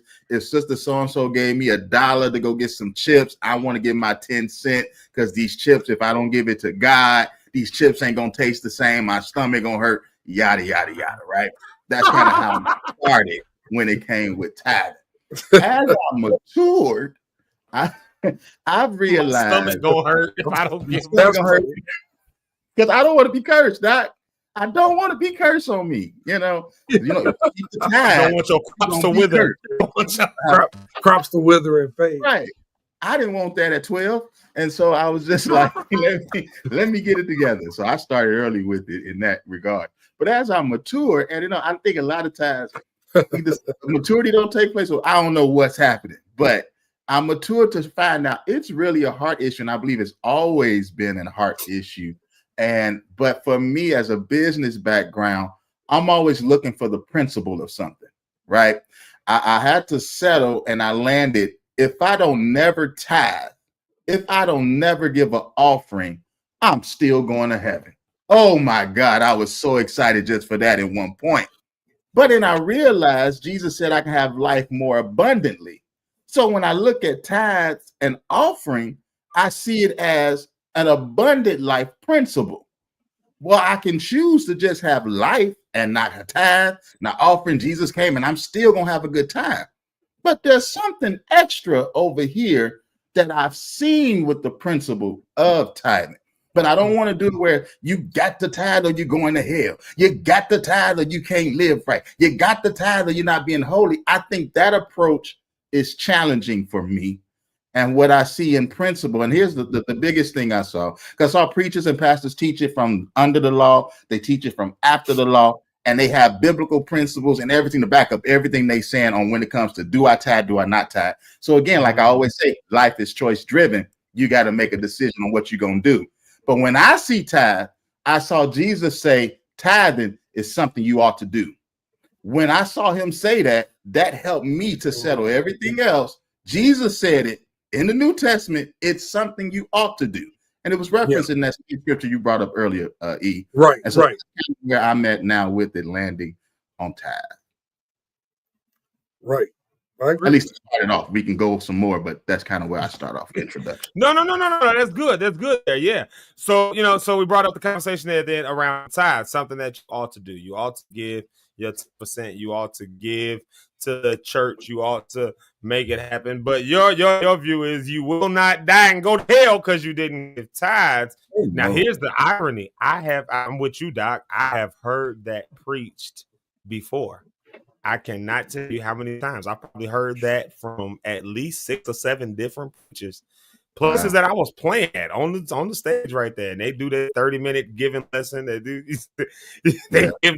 and it's telling you everything bad that's gonna happen to you if you don't, if you don't end up with it, if you don't give, they tell you all the bad stuff is gonna happen. God can't bless you. This can't happen. And then one day, I was probably 30, let's call it 30, maybe even a little younger than that. And I remember I was with my cousin, and my cousin is not a poor man. I'll say that much. My cousin, y'all saw him on here. He told y'all, he already let y'all know on paper, I'm a millionaire. I've got millions. Yeah. I'm good. Like, right. And his thing was, so for him, I don't want to give I won't even say his name. I'll just say he was on here before, and I don't want to tell his part of the story. I'll let him sometime next time he's on kind of break this down. But his thing was, I'm around all these business people, all this other stuff. None of them go to church. And I'm looking at multi-millions around me. So for him, it became the math ain't mathing, because I learned growing up, it's not me, it's him. I learned growing up that when I give, God is going to bless me. God is going to do this. God is going to do the other. And that was the poorest I ever was the whole time I was doing that. Then when I started breaking away from stuff and I started getting around other people and other things, I started employing other principles, and boy, did things go up. But now I'm not at church giving that 10% there. Now, the principle still, though, applies, because I've watched him give to all kinds of other things. So giving in and of itself, by itself, is the principle. I think where it starts for people, starts to draw certain lines, is why does it have to be to this one specific thing, like to the church in and of itself, especially if I'm not a part of the church. And if I'm having more success by not being a part of a church, why would I come to the church now and give, knowing that I'm doing all right over here? Especially when and that's these are people who have sorted through this. They look at their books and they say, yeah, as long as I was doing that, I was down XYZ amount. I stopped doing that and I redirected this stuff. Now I'm up quite a bit. I would just challenge, what were they doing before when they was doing the principle of God? Because here's the thing, I'm around millionaires every day that I talk to on a weekly basis, and their perception of church and giving is in the same, they do it with donations. That's just what they call it. Right. But every time they get paid, they're donating to a cause. Every time they get paid, they're donating to this. So, and it's 10%, sometimes it's 15%, and they have this on their books. And I'm like, well, why don't you do it with church? And a lot of times it's because I don't see what the church is doing with the money, is the excuse, a lot of times. I don't say it's the excuse, but it's what they say. And so I'm like, well, you're doing the same thing with blood banks. So you're doing the same thing. You don't know if they're really doing this, but they have documentation. They get filings. They do all the paperwork to show proof this is where the money is going. And a lot of times our churches may not do those extra steps to do those things. But and it's the same principle. That's why I'm even with the person that you're saying, I work with people that's in business to do that, and it's just donation, and they don't do it to the church. And I still the same principle though, because the principle and the principle of tithing is there. It's just what are you going to do with it? So now I take that same principle, and I still go into the business meetings, and I talk to everybody. I do some concerts that they're doing, but I don't leave from what I started with, because this is foundational.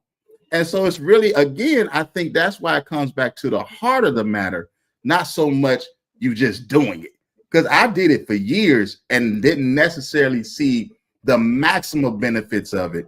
But now that I shifted my mind from doing it to get blessed, now my mind is I'm already blessed. I just do it. So I'm not doing it to get something from God. I'm not doing it to get a blessing from God, because God already said you're already blessed. So that was a shift in mindset for me. So I can go anywhere because I'm already blessed. You know what I'm saying? I can do these because I'm already blessed. I'm not looking to get it. So that's why I'm tapping on it. It had to change the shift. Yeah. Yeah, it sounds like the transactional effect and impact. So if you've made a lot of wealth, a lot of money, then you understand the principle of what money is supposed to do. It's supposed to buy something. And so if I give money, I want to see what I just bought. Like no organization just give it. So and I won't even just say people, like an organization, for instance, that will give and sponsor something, right? Talk about sponsorships or donations. Those are technically donations. On one hand, it's just a matter of you for profit and not for profit, what you call it on the books. But at the end of the day, at its core, it's a donation. And the only reason people are doing that is because what am I getting out of this? So if I'm sponsoring you, am I getting my name put on the screen? Or do I just really believe in this cause and I'm giving to it? But they want to see what the money has to be converted. Money is supposed to be converted into something. I'm going to use Pastor Bill's definition, then I'm going to bring him on the stage. He said money is just a spiritual tool to, oh God, I just blanked out on the last half of it. Pastor Bill Ellis to the stage. Here we go. Money is a spiritual tool. Pastor Bill, what is that? Y'all give it up for Pastor Bill Ellis. He's on the stage now. Pastor Bill, what is it? Money is a spiritual tool. I'm literally blanking on the last half of this right here. Yeah, can you hear me? Can you hear me? Yes, sir. Yeah, a little bit low, but we hear you. All right, there you go. Maybe if I talk like this, is that a little better? No, it's the same. See there? I like that. Come on, sound man didn't really turn my mic up. He just put his hand on the fader, right? Hey, so money is a spiritual tool to unlock natural resources. Boom, there it is. There it is. I blinked out on that last half. I 40 got 40 in. I was like, money is a spiritual tool to what? I was like, what is the right? But and I was bringing that point up right here because there's a money converts into something. The only reason we even have money, you look at the history of money. Why do we have money? Well, because it was difficult to carry around 75 bags of barley. So if I can just go to and give you this right here, then you can convert it to whatever you want to. Also, in a bartering system, if I'm bartering with you, I need some carrots, you need some barley, so I'll trade you for some carrots and I'll give you some barley. We'll do that. Well, what happens when now I need carrots, but you don't need barley? I can't trade with you. So what do? Come up with this system called money, if you will, right? So again, it's just a tool that's used and converted. And I'm saying that in response to what you were saying, Doc, piggybacking off of you there. Like a lot of folks that are giving in these donations and stuff like that with the expectation of a transaction that what I'm giving to is converted to the cause that I believe is supposed to be happening. And so for a lot of folks, they're saying, well, what is the cause over at the church? Is the cause just that God's going to bless me? I got millions in the bank. I don't need God to bless me. So I don't need to give for God to bless me. And this, again, real conversations that I've heard that came out of people who have means. Now, I'm not one of those people yet. I'm not one of those people yet who got millions sitting at the bank. But I get it. I get the point. But, we brought Pastor Bill to the stage. Everybody, Pastor Bill Ellis. I just brought him on the stage because I messed up his definition of money. I had to get him on real quick. So I didn't do a big introduction, but y'all give it up for the one and only pastor, APC Morgan Park here in Chicago, Illinois. Right here, the one and only, the Reverend Dr. Bishop Bill Ellis. Pastor Bill, where do you stand on all of this? So we're talking about tithes and offering. Where do you stand with the people on this? None of that. When I come here, I'm the opinionator. That's right. The great opinionator. There we go. Yeah, no title. I identify in this space as the opinionator. How about that? There you go. The opinionator. Yeah, no, and I kind of heard a little bit. I kind of heard a little bit of what Eric said a little earlier. I was moving around and I heard a little bit of what Rich said. But at the end of the day, the things that we don't talk about properly and naturally in church is how to deal with money. But not only do we not talk about how to deal with money, we don't talk about how to deal with financial literacy in the church and in our community, period, at large. So for me, of course, in the concept, I guess, or the theme of what this week has been in deconstructing, well, when you deconstruct it, you look at the concept that I come to understand that, and some people, of course, would get mad at me for saying this, but the views that I share here are not the views that reflect APC Morgan Park as a whole, or the IDC or the PAW. But what I am going to tell you is this, is just like everything else with the conversation that started, free will. Well, then if we're going to take that concept that we have free will, then tithing is optional. Well, if tithing is optional, then it simply means that you don't get to reap the benefits of those who do tithe. And the tithe was established as a principle of covenant when you're in relationship in the faith community. So for believers who are in relationship and who are serving in quote unquote the local church, which is the threshold to the kingdom of God, then it's a kingdom principle that your tithing establishes and sustains the ministry. And then to address that point of understanding 10% was a general rule, 10% was a general number, or the first tenth of what you acquired, God required for you to give it to the faith community so that the faith community could have both substance and sustenance. But that 10% is equal for everybody. It's not equal giving, but it is equal sacrifice. So yeah, your $1 off of your 10, may hurt differently. I'm not going to say more or worse, but it may hurt differently than your 100 off of your 1,000. However, at the same time, the principle remains the same. And when we obey the principles of God as it relates to tithing and generosity, then we can expect a blessing from the Lord. Then we can use church and needs, and we can now put a demand, right, on God to say, because I have been faithful, because I have supported, now here it is what I need you to do for me. So I'll conclude with this, that we also give from 3 different perspectives, or at least we should. This is what I begin to teach, as AP Rich said, as my illumination came to me. But that is, we give by deed, we give by need, and we give by seed. All right. So then, if money is a spiritual tool to unlock natural resources, then when it comes to the church, if we don't have no money, we don't have no resources. So if you ain't tithing, we ain't got no money. And if we ain't got no money, we ain't got no lights, we ain't got no sound, we ain't got a building, let alone to pay everybody that serves in the ministry to do whatever it is they do. So again, when you give out of deed, that's a tithe. Tithing is a deed. That's what you're supposed to do. That's what you're obligated to do if you are a believer and you are a participant in the bride community or the faith community. All right, that's deed. That's your deed. That's your responsibility. Now, your need, that's the building fund. The building fund is a need. And if anybody goes to church, then your building needs funds, and therefore there should be a perpetual building fund. Now, I know people don't want to hear that. Well, we built the building and we paid it off. But guess what? We still got to change light bulbs. We still got to pay somebody to clean the building. We still got to, pay to make sure we just spent $50,000 putting in 2 HVAC units in our building. That's a need. So you give to a need. And then seed is where you give out of your abundance. I heard y'all talk about that. I've done my obligation.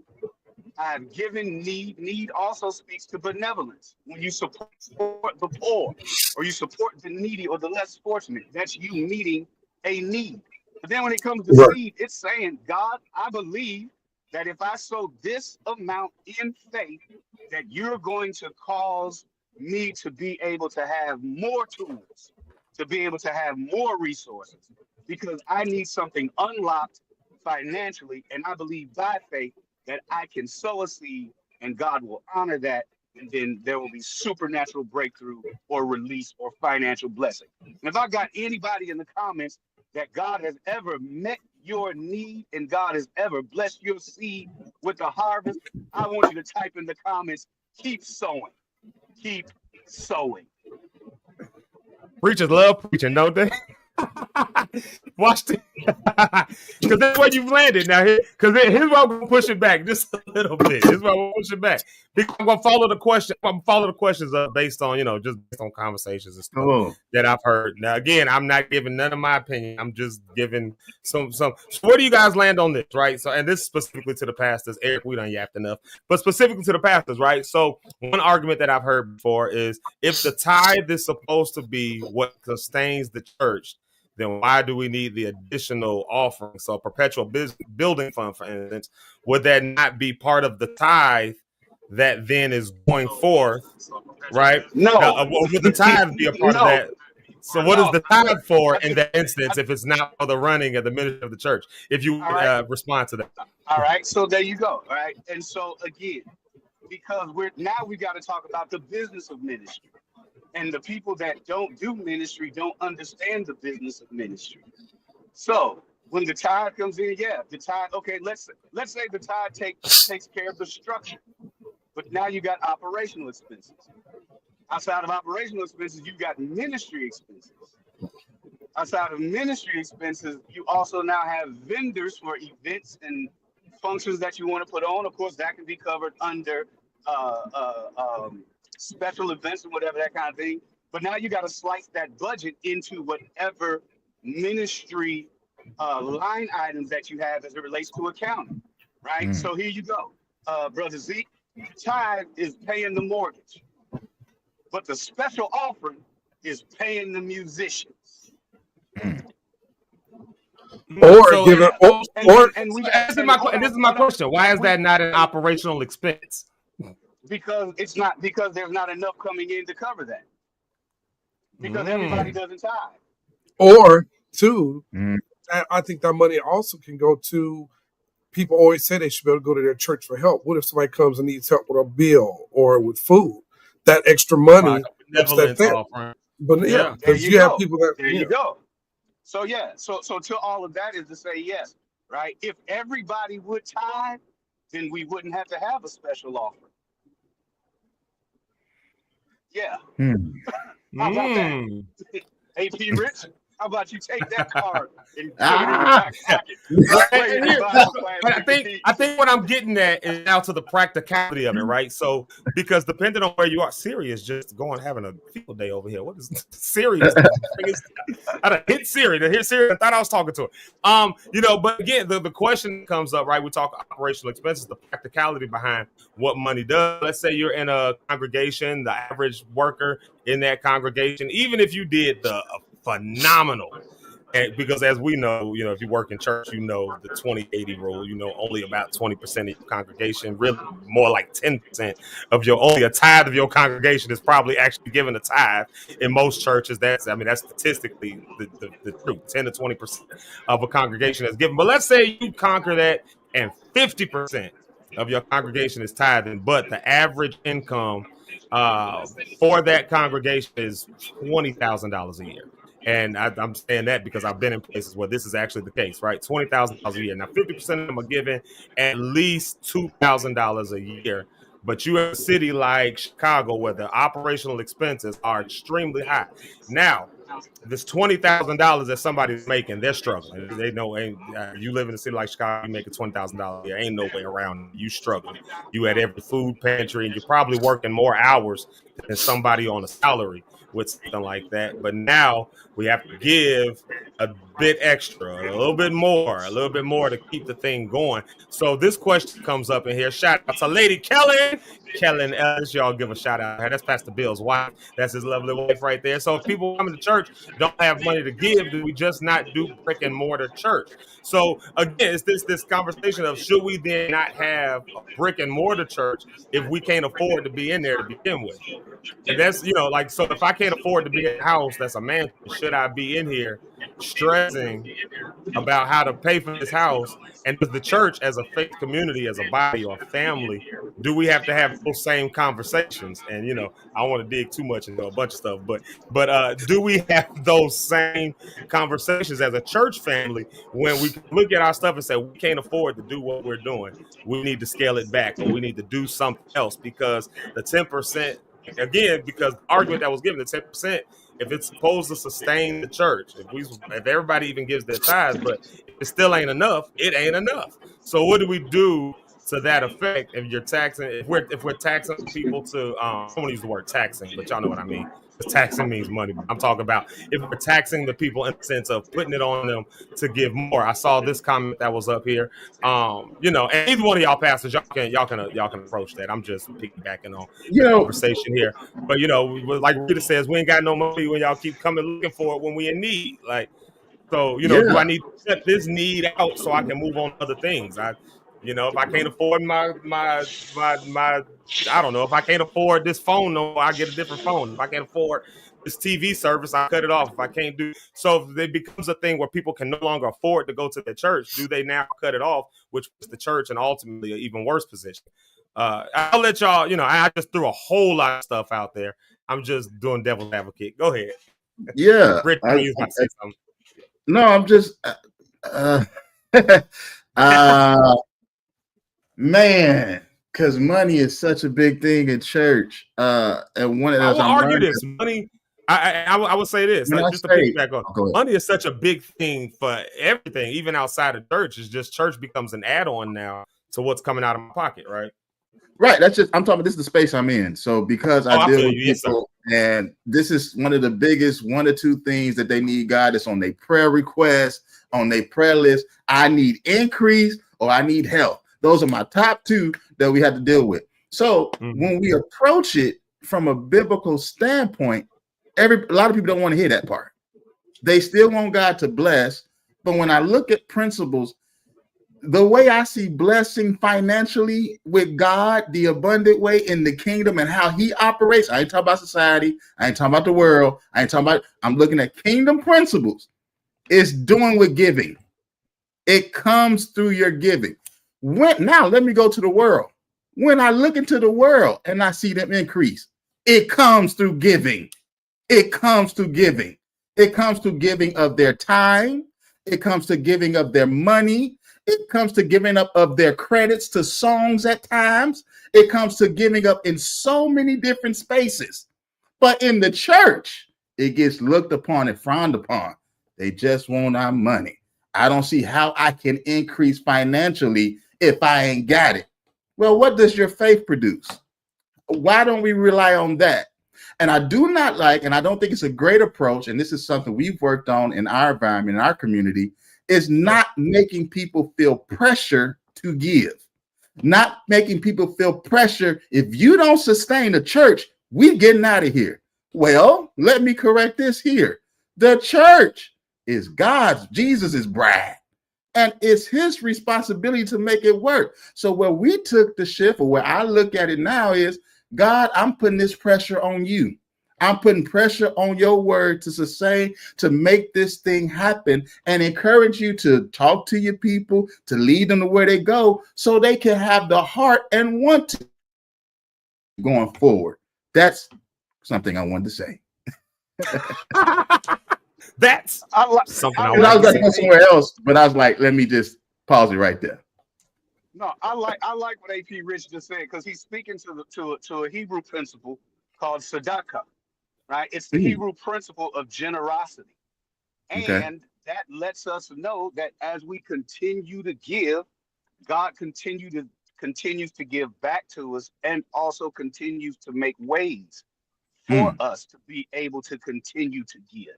So what I've come to the understanding of in my progression in maturity in God, and as a pastor, particularly relating to money, is I found it to be growing up in church, having heard and seen it all, right, is that I found it to be irresponsible for me to ask you to give and I not give you the information that's needed to help you to walk out this gift.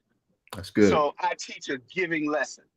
Not only do I teach a giving lesson, but I also teach on giving. But then not only do I teach on giving, but we're blessed in our ministry that our finance manager is a fiduciary and a CPA. So he teaches on financial responsibility. So for me, it's a matter of trying to get to a place of experiencing the consistency of abundance, the consistency of generosity, and creating for the people that we serve with ever increasing cycles of abundance and enjoyment. Because as we continue to give, God will give us more. But I'll add this to what AP Rich was saying. We also have to be responsible with opportunities that God brings us and gives us, and recognize when to hold them and then know when to fold them. Know when to walk away. Every offering line ain't for you. Yeah. Say that. Yes, sir. That's interesting right there. And we got just a few more minutes here before we get to it. So I want to kind of say, because we had this part, and Rich, you kind of brought this up around the conversation of pressure.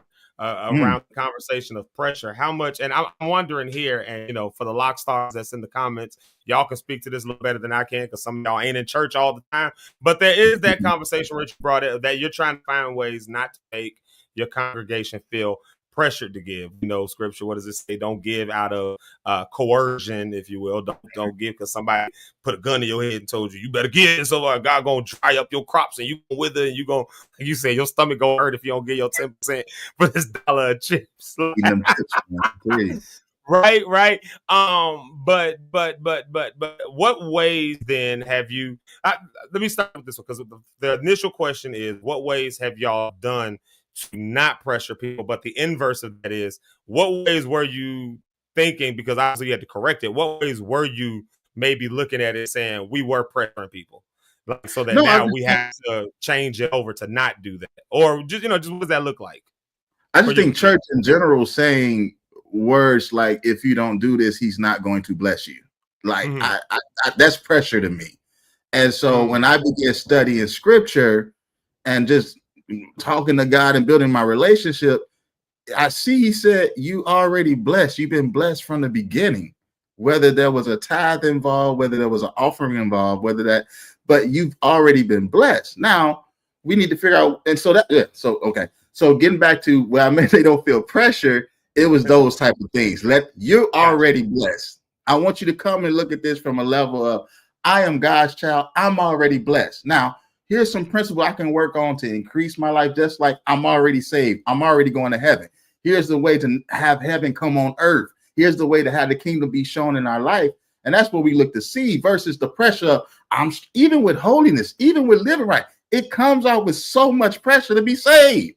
And I'd be like, God, dog, just live your life. And I'm just trying to get rid of the ease, the pressure. As me even going into being a pastor, pressure tries to come on. And I'm like, God, I know this ain't you, because you are a God of peace. So some kind of way, I need to find peace and joy and harmony in this situation, whether it's gaining knowledge, whether it's gaining through my time with God. But I need to find it and ease the pressure. And the best way I started was letting people already know you are blessed. You ain't trying to get it.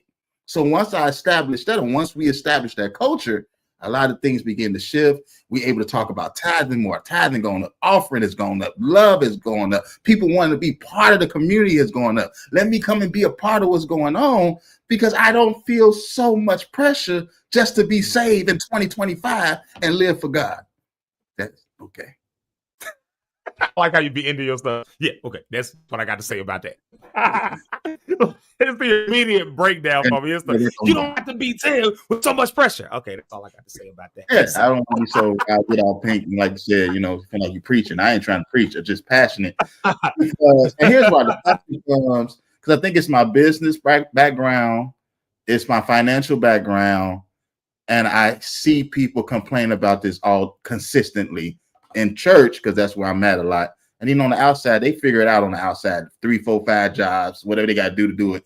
But in church, it seems like if we get 3 or 4 jobs, then our health ain't good. Now we dying young because we've been working to try to get the pressures of life to make money.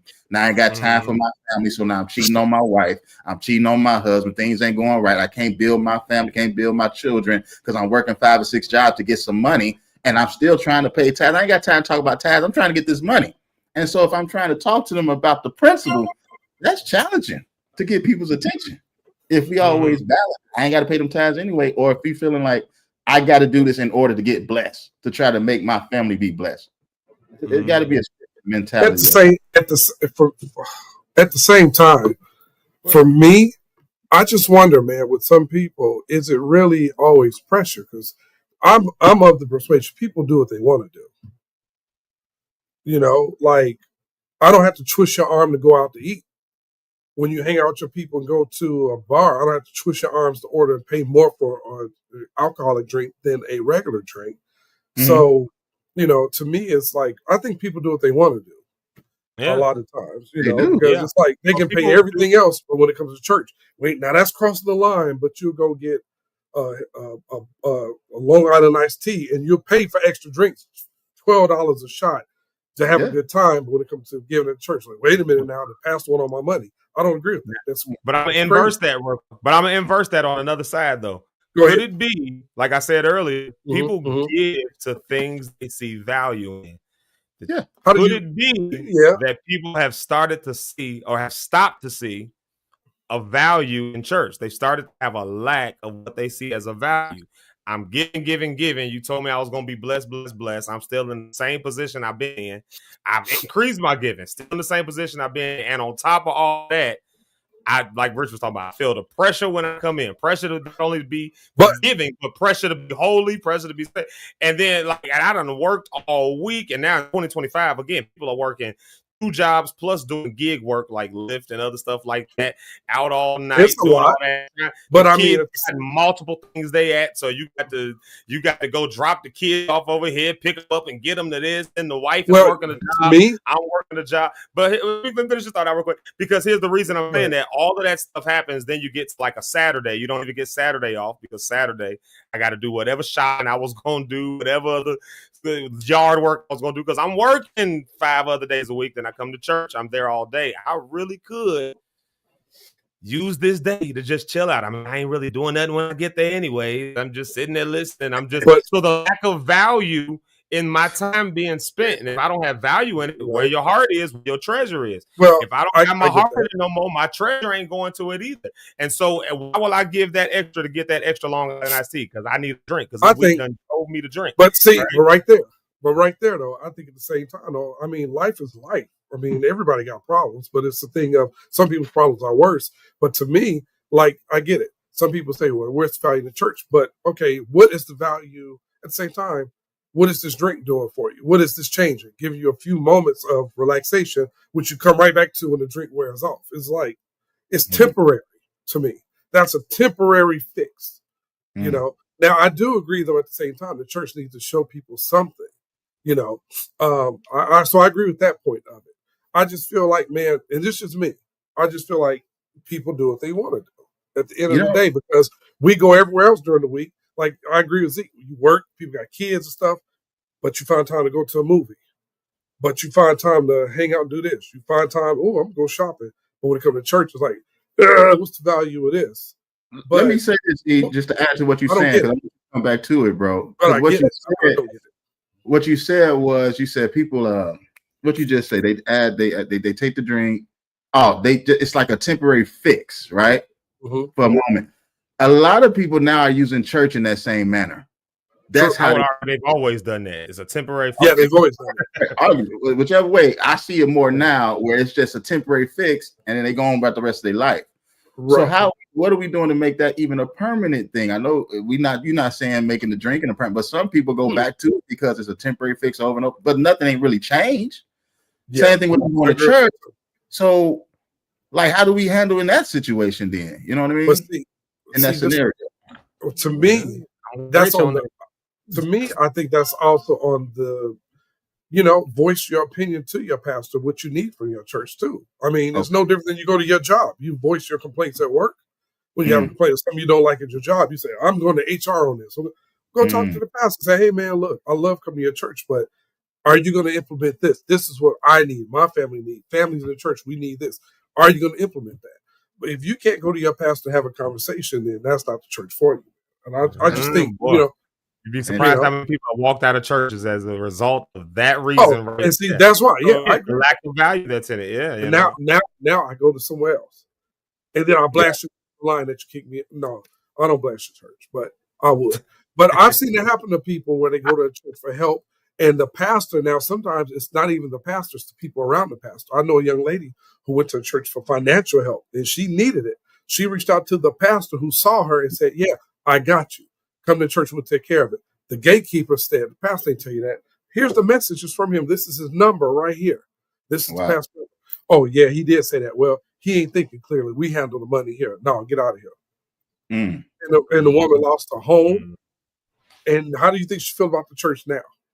She felt some kind of way. And what turned it around, Rich, was a friend of hers who went to church and said, hey, I'm sorry to happen to you. All Christians ain't that way. She says, just like you can't say all white people are bad. All this is bad. All this is bad. You can't put every church in the lump sum of your experience at the church. Because that's the case. Yeah. You will never go to work again because it's bad experience at work. You'll never go to the hospital again because you had bad experience with a doctor. You'll never. And she showed her something different. She went to this church and they told the pastor that church what happened. He immediately went. He didn't go to the church money. The pastor took out his checkbook. It was like, how much is your rent? Okay, here you go. What about your kids? You got daycare? And then they start covering extra expenses.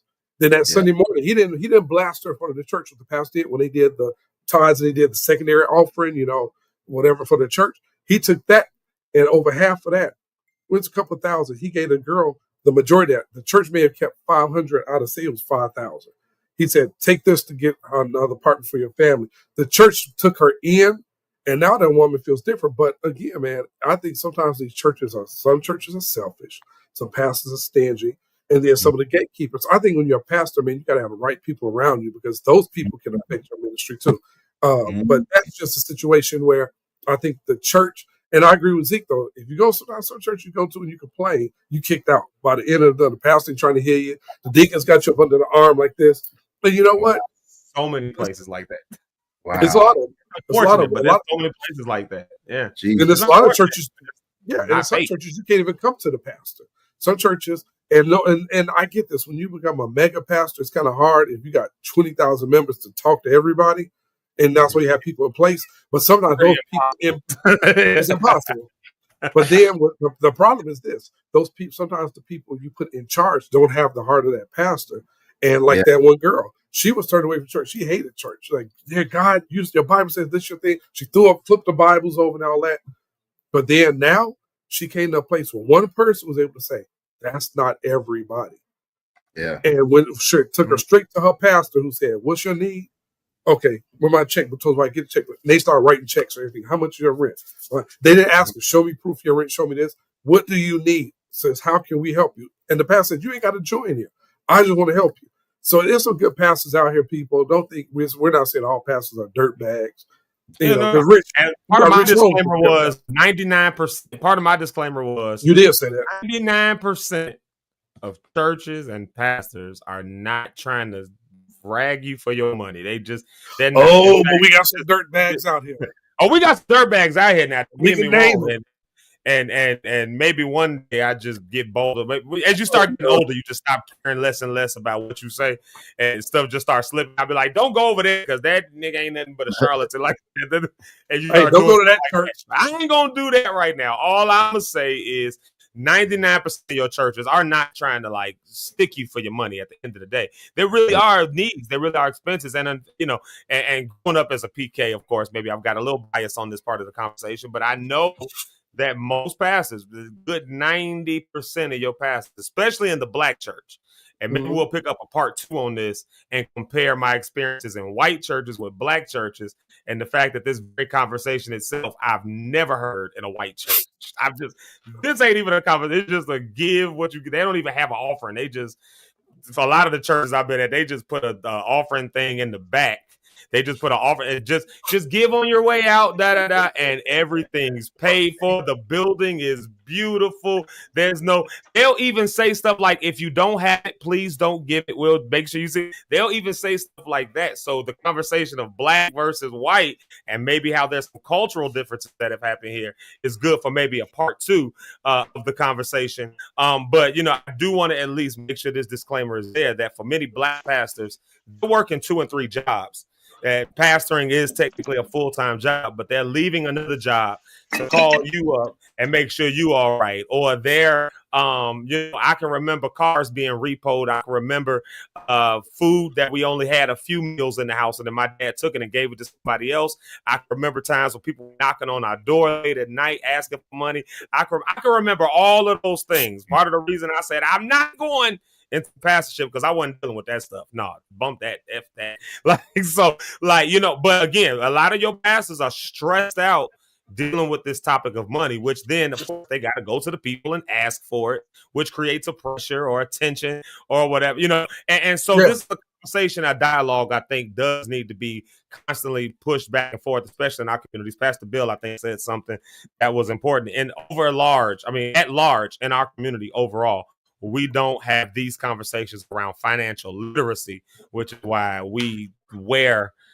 $3 trillion worth of wealth on our bodies, black people, which is probably why we can't sustain stuff. But I do want to at least ask this question, then we're going to wrap because we are in the overtime right now. But I do want to at least pose this one because Irv Hammond loves to give us those good, he loves to give us those good novels. He did, but this was a good, legitimate question. I think y'all kind of hit on it a little bit, but I'll just let him ask it directly here. How do we differentiate between pressuring people to give and adhering to a set standard that will naturally produce attention? How do you as pastors differentiate and navigate that? So, Rich, I think you spoke to that just a little bit already. I don't know if you want to maybe more directly approach the question and pass the bill. Go ahead in there, but yeah. Let's see here. Put it back on the screen for you. He's a professional. You know what I'm saying? He's a veteran in the game on this. I got to swing the big bro. I know I said it, but you got to swing the big bro. You say you in training camp, but the season about to start though, baby. Get ready. You're right. I got a couple months left. You're right. So I would say that even kind of what Rich said it's a play and a pushback. It's a play and a pushback because at the end of the day, I would say this, the honestly, it comes down to the integrity, the intention, and the personality of the person that's making the ask. That's what I would say. Because sometimes you can say something and you may have just said it one way. This is what I'm trying to say. You can say one thing to 10 people, and those 10 people will take it in 10 different ways. So I think the applying the pressure has to be based on the intention of the person making the ask. Because I will say this, the reality of it, and you may not like to hear it, but Zeke, you talked about it, because culturally and ethnically, there's a different mentality. So off top, when you're dealing with people that are skeptical, you got to be able to close the deal. Yeah. Because you're making an ask. And guess what? At the end of the day, if y'all don't give and we don't meet the budget, then we won't be able to pay the bills, and then we won't have a place to have church. So sometimes it's not pressure, it's just the bottom line, the reality of the situation. So I'll even say this and I'll conclude.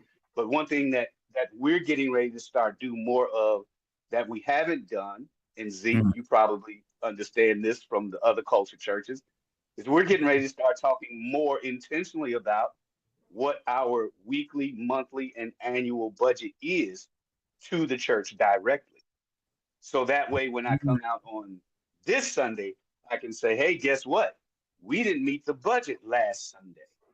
And if we don't meet it for 3 Sundays, then we're 3 months behind, or with whatever. So that's also, again, too, it's now teaching people stewardship, because what we don't know is sometimes our people may not even be fully cognizant or aware of how they're managing their own funds.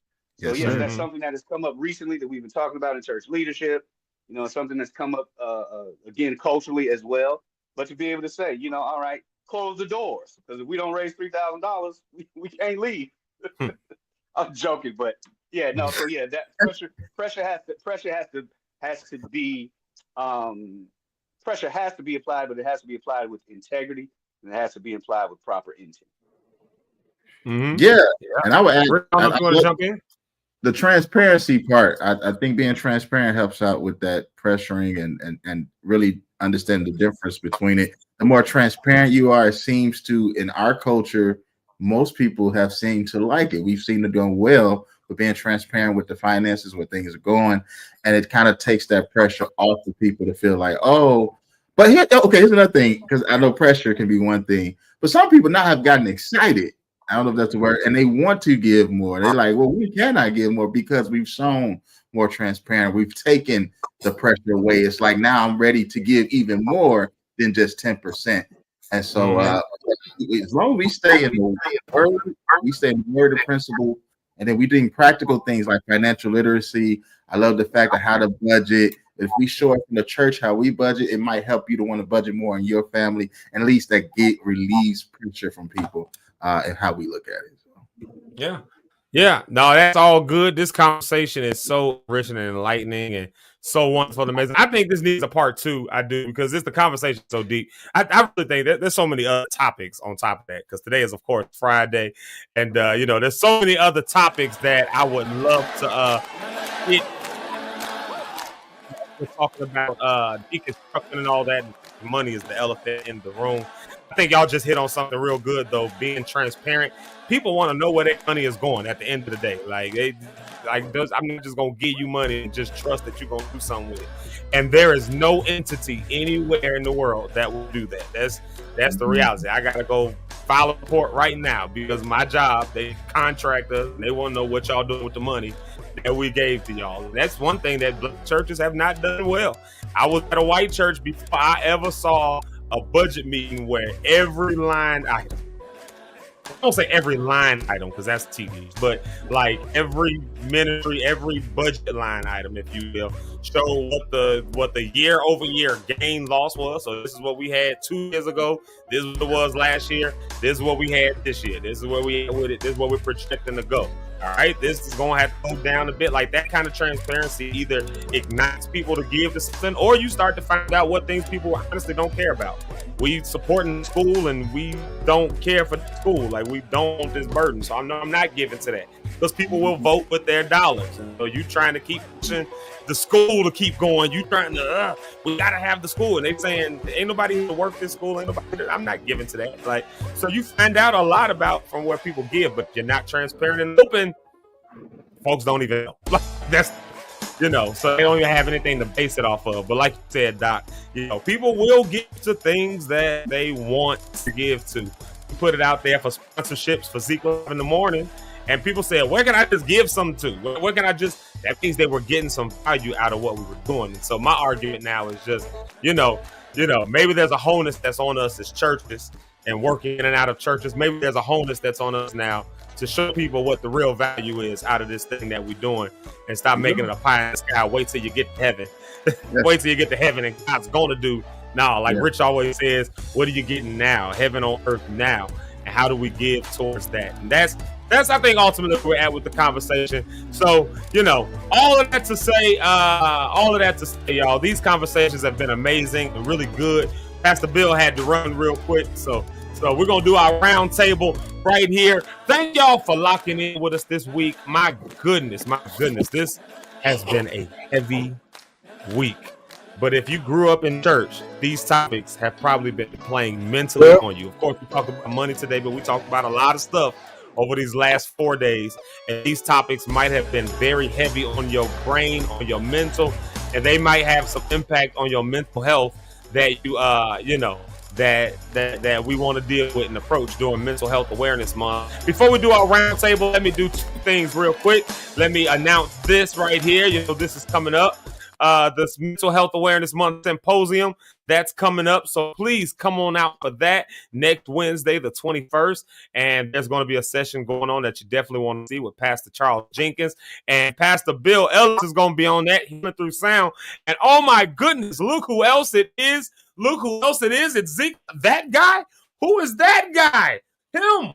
Yeah, he's going to be there as well. So if you've never met or heard from Zeke Locke, you definitely want to come on out and see that. It's going to be a good time. Come on out next week. It's going to be all good. All right, y'all. Let's get up out of here. Let's get ready to go ahead and end this thing because we are well into the overtime and I got things to do. So thank y'all, Lock Stars, for jumping in. Thank y'all, Rich, Eric, Pastor Bill, Rhonda, everybody that's been on, that's been vulnerable enough to give your opinions on things and your views on things, all of that, because, you know, we in a world where that's the case, you know. So all that to say, let's do our roundtable. Eric, what you got to tell the people?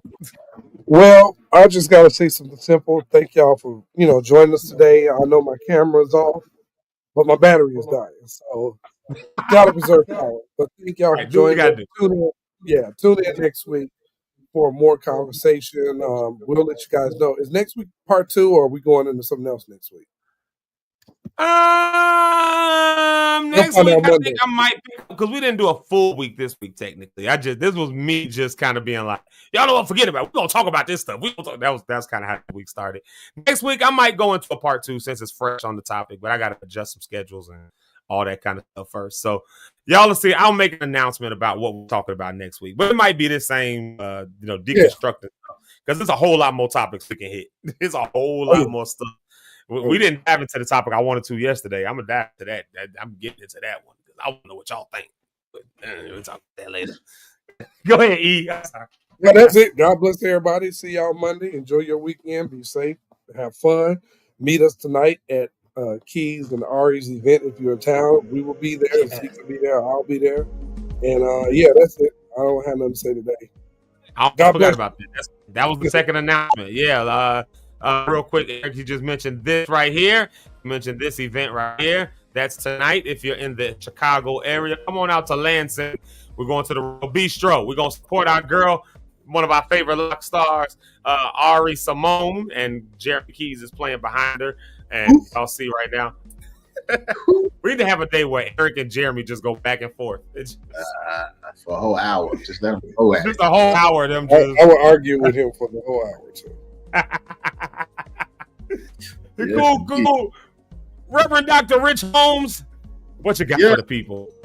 Hey, people, I just want to say I hope you enjoyed this whole week of deconstruction as we talked about biblical truths and studies and lies. I'm just joking. We talked about all types of stuff, man. It was good. I hope it was said to impact your life. Like I always say, at the end of the day got to end. Life is choice driven. You will live and die by the choices that you choose to make. I got a hint for you. Choose life. God, thank you for this time by all these people, all the saints and ain'ts. I pray that if something was said to be impactful in their life, make a mark that cannot be erased. Lord God, just speak to them. I speak for every, talk to every musician and pray for every preacher and pastor and every worker, everybody that has to do anything this weekend. Just continue to bless them, Lord. Give them words to say, give them words of wisdom, give them plans of action, give them direction on what to do next. Until we meet again, keep us protected. In Jesus' name we pray. Amen. Peace. Amen and amen. Well, y'all, it's been a great week. Again, if you ain't doing nothing, come out next Wednesday. Go ahead and register for that event on Wednesday from 9 to 3. Food is going to be provided. Sessions are going to be provided. If you ain't doing nothing tonight, come out to the Royal Bistro. Me and Eric will be there. My wife will be there. So come hang out with us. We're going to have a good time and support some good music. And then also just remember, y'all, we hit a special marker this week. We hit a special marker.